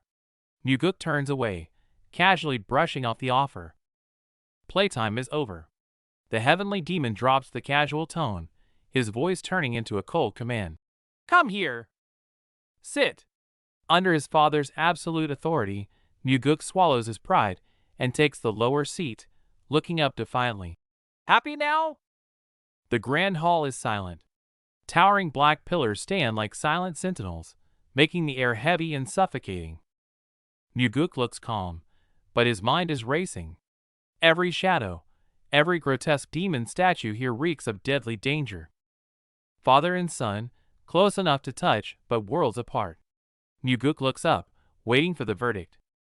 The heavenly demon sits down next to him and drops a bombshell casually. Those assassins came voluntarily. The Blood Heaven Sword demon had nothing to do with it. Muguk's eyes widen, his heart skipping a beat. Wait, so his entire theory was wrong from the start? The old man sees right through him. The heavenly demon stares into his son's soul. You're shaking. You were terrified back there, weren't you? Muguk's hand grips the fabric so hard his knuckles turn white. He wants to deny the fear, but his body betrays him. He finally breaks. If we fought, I could have died and lost the throne. In that moment, Father, all I could think about was you. The crimson demon mask symbol burns bright on his chest. It's not just a symbol of power, it's a suffocating chain of destiny. As Muguk questions his own weakness, the heavenly demon offers one last piece of advice. Don't look back. Don't hesitate. Just keep moving forward. Muguk falls silent. Feeling the weight of the red demon mark, the confusion in his eyes hardens into cold resolve. Thought his father was offering comfort? Wrong. The heavenly demon strokes his chin, eyes cold. He's not thinking of solace, but a different kind of compensation. How about some lovely dancers? The old man suggests with a smirk. Muguk stands silent, fists clenching. This isn't a reward, it's an insult. Sit. The heavenly demon turns serious. Muguk descends the stairs, every step heavy, before finally asking, Father, could I? You want me to kill the blood sword demon? The words hit like thunder. That's one of the top monsters in the sect. Suddenly, laughter erupts in the hall. Ha ha ha! Don't think killing a commander makes you invincible. You're nowhere near the blood demon's level. Muguk shoots back coldly. Then who set us up to fight? You orchestrated this mess. Relax. The old man drops a bombshell. You're taking charge of the Nirvana Palace. Muguk bristles. An investigation is one thing, but a permanent position? A great opportunity to restore order. The hypocrisy. Muguk grits his teeth. He's just being used as a glorified janitor for the dirty work. Forget reasoning with him. Muguk realizes the truth. This father would gamble his own son's life if the price was right. If you want me to chop wood, give me an axe. Muguk stops beating around the bush. I want access to the Alliance Archive. The forbidden ground of legendary martial arts. The heavenly demon scoffs. Don't dream. Just getting in doesn't mean you'll learn a thing. True, the sheer volume is overwhelming. Muguk agrees politely, but his eyes burn with resolve. Still, I want to try. The old fox is definitely plotting something. Muguk stays wary, but when he hears 7 days, he knows he's won this round. Thank you, father. Muguk bows deeply, playing the role of the dutiful son perfectly. He secured the victory. The doors close, the mask drops. He returned for one reason only, to find the demonic soul, the key to perfecting his rebirth technique. In his past life, everyone thought he died in the slaughter. No one knew he spent years in the shadows, clawing his way back just to find a clue to this technique. The story begins with a legend about a lost art called When Gods Walk, once common, now vanished without a trace. In a flashback, an elder spills the tea. The manual wasn't lost, it just wasn't on the shelves where people looked. Muguk follows the clue, ignoring the books and crouching down to inspect the very bottom of the shelf. Unbelievable. The legendary manual was literally being used as a wedge to stop a wobbly bookshelf. He yanks out the dusty, tattered book. Despite the grime, he's actually found the legendary artifact. He studies it immediately. The opening line is bold. 4 steps are enough to traverse the whole world. First is the spirit step for infiltration. Mastering this makes you invisible even in plain sight. Second is the life step, a defensive art allowing him to walk away unscathed from a hail of arrows. Then come the death step for killing, and the flash step for godlike speed, pure offensive brutality. Rain lashes down as he mentally simulates the moves, mastering all 4 steps in record time. 7 days later, Muguk emerges from the archives, eyes sharp, ready to report back to the heavenly demon. Tension fills the hall. From his throne, the heavenly demon coldly asks what his son learned in the archives. Muguk smiles calmly and drops the name, When Gods Walk. The demon's eyes widen in surprise. The demon is furious, calling it lies. He refuses to believe a lost art could just be found like that.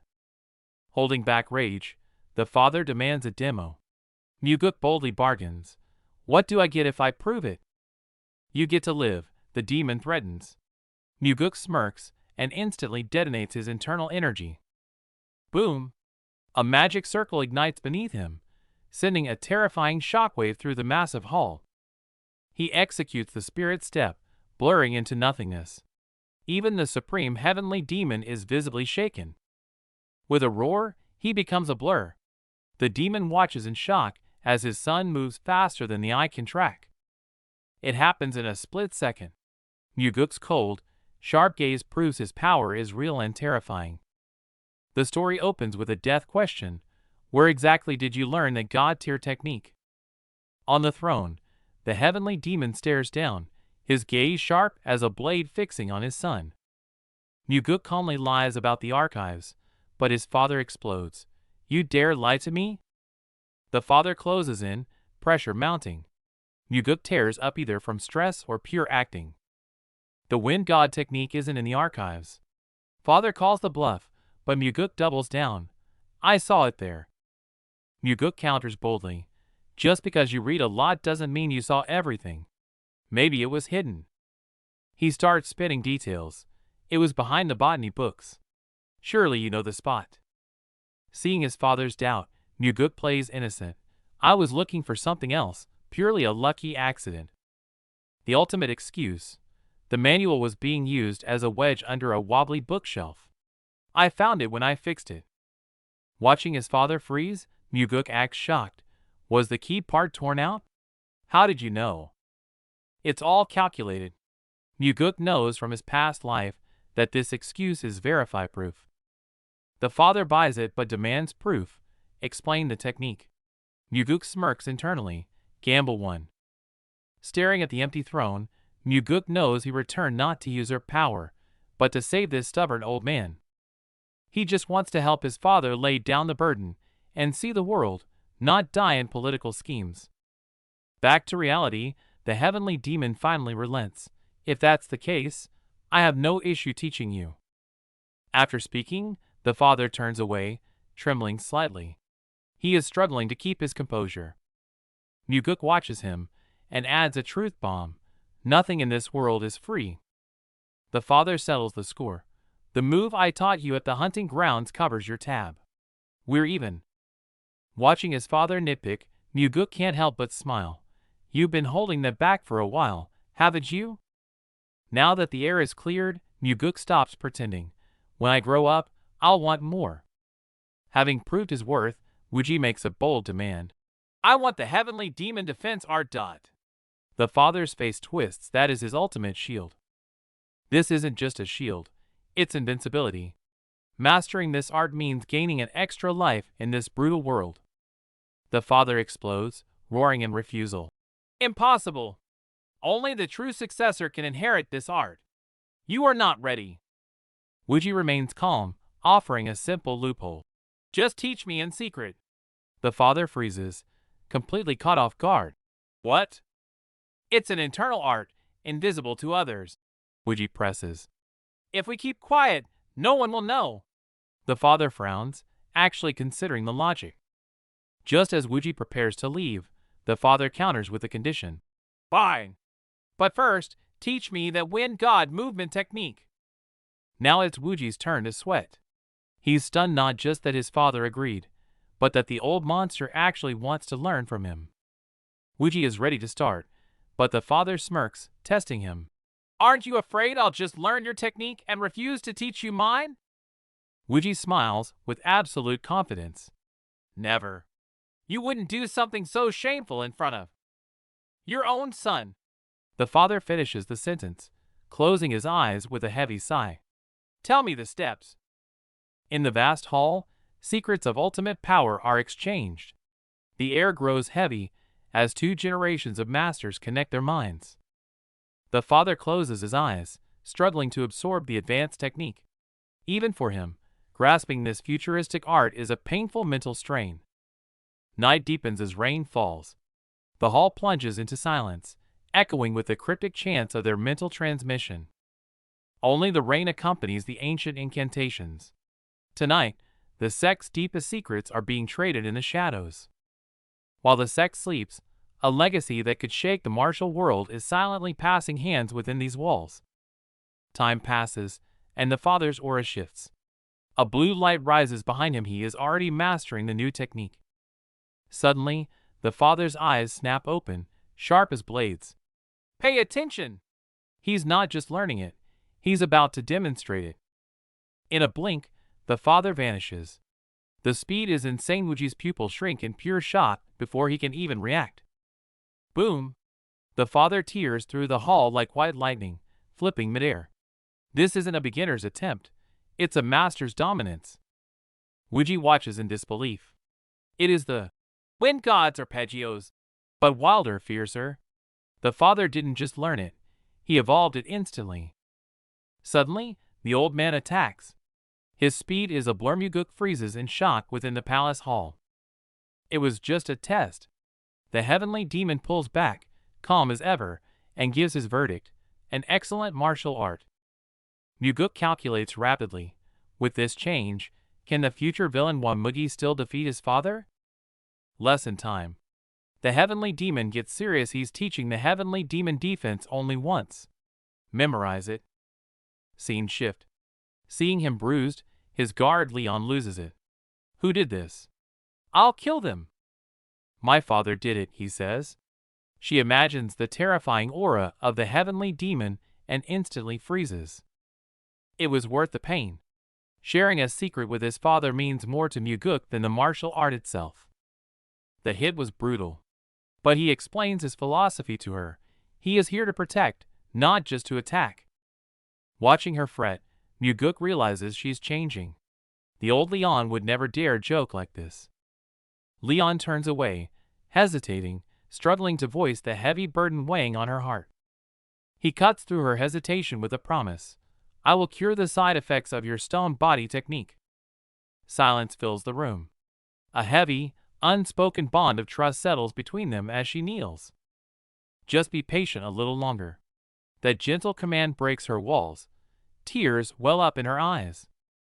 Surrounded by light, he looks introspective, as if seeing the rewritten future clearly. New chapter, new resolve. He vows to transform the sect, no more sacrificing bodies for the cause. Looking down at her, he makes a solemn vow to build a place where people like her won't be forced to suffer. His words pierce her soul. Her eyes tremble, completely overwhelmed by his gentle authority. Suddenly, the mood snaps. He stomps the ground and shouts, Guardian Leon, listen up. Instinct takes over. She snaps to attention instantly, saluting. Yes, sir. Then comes the twist. You're fired. Leon is flabbergasted. What? You're firing me? Master GWI drops a bombshell. You've been chosen to lead the Ghost Shadows. Leon freezes in confusion. That unit doesn't even exist. Exactly, he smirks. Because I'm creating it right now. Seeing her hesitation, his gaze hardens as he demands an answer. The air crackles with tension as he roars the question one last time.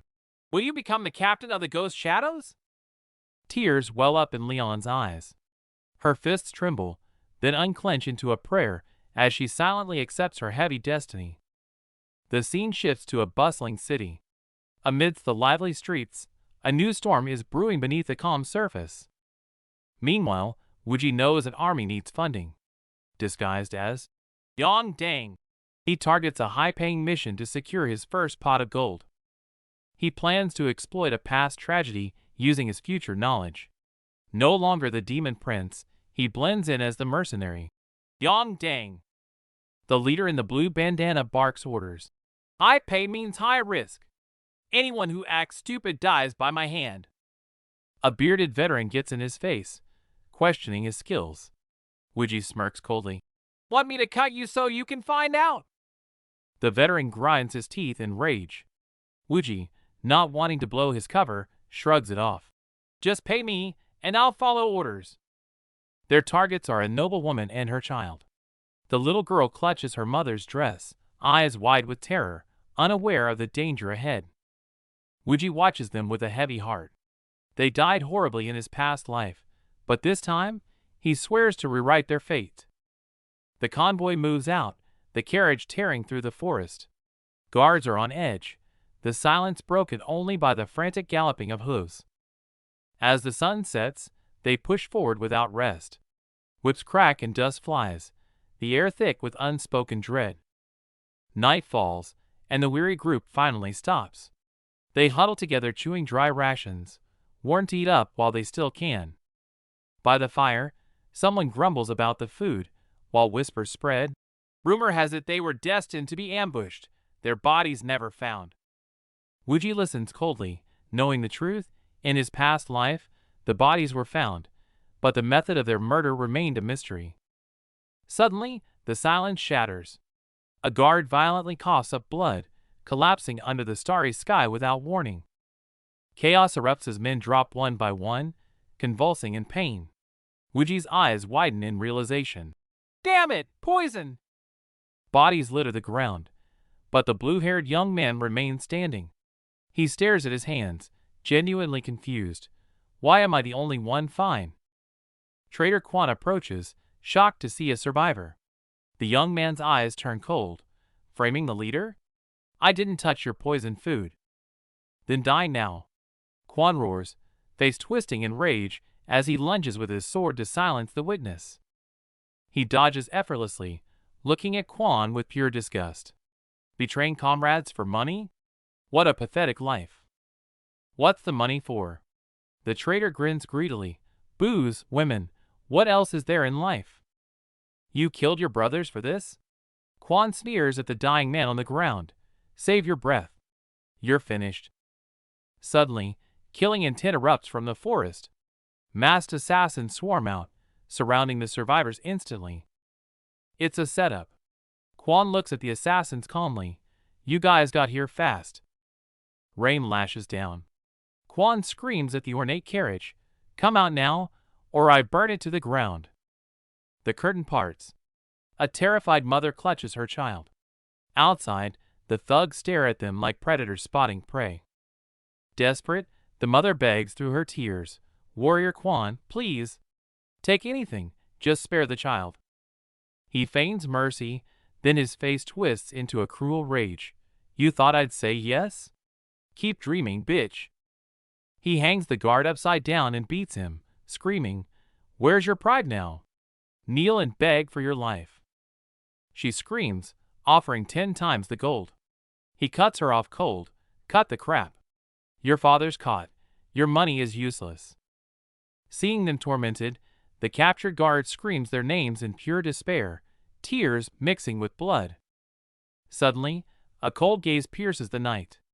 Everyone freezes, sensing danger, and spins around. Who's there? Yang Dang steps in front of the trembling mother and child, his voice deadly calm. I'm just the paid guide. Quan glances at his lackey. Isn't he yours? The lackey scoffs. Just a drifter. I'll kill him right now. As the lackey charges, Yang Dang smirks. You really think traders who sell out their masters actually get paid? They'll kill you to keep the gold. The lackey freezes in fear, while Quan explodes with rage behind him. Muguk shoots a reassuring yet chilling smirk at the mother and child, claiming he's only watching his language for the kid's sake. But as he turns to face the 4 assassins, his eyes fill with utter contempt. He steps forward, his arrogance hitting a nerve.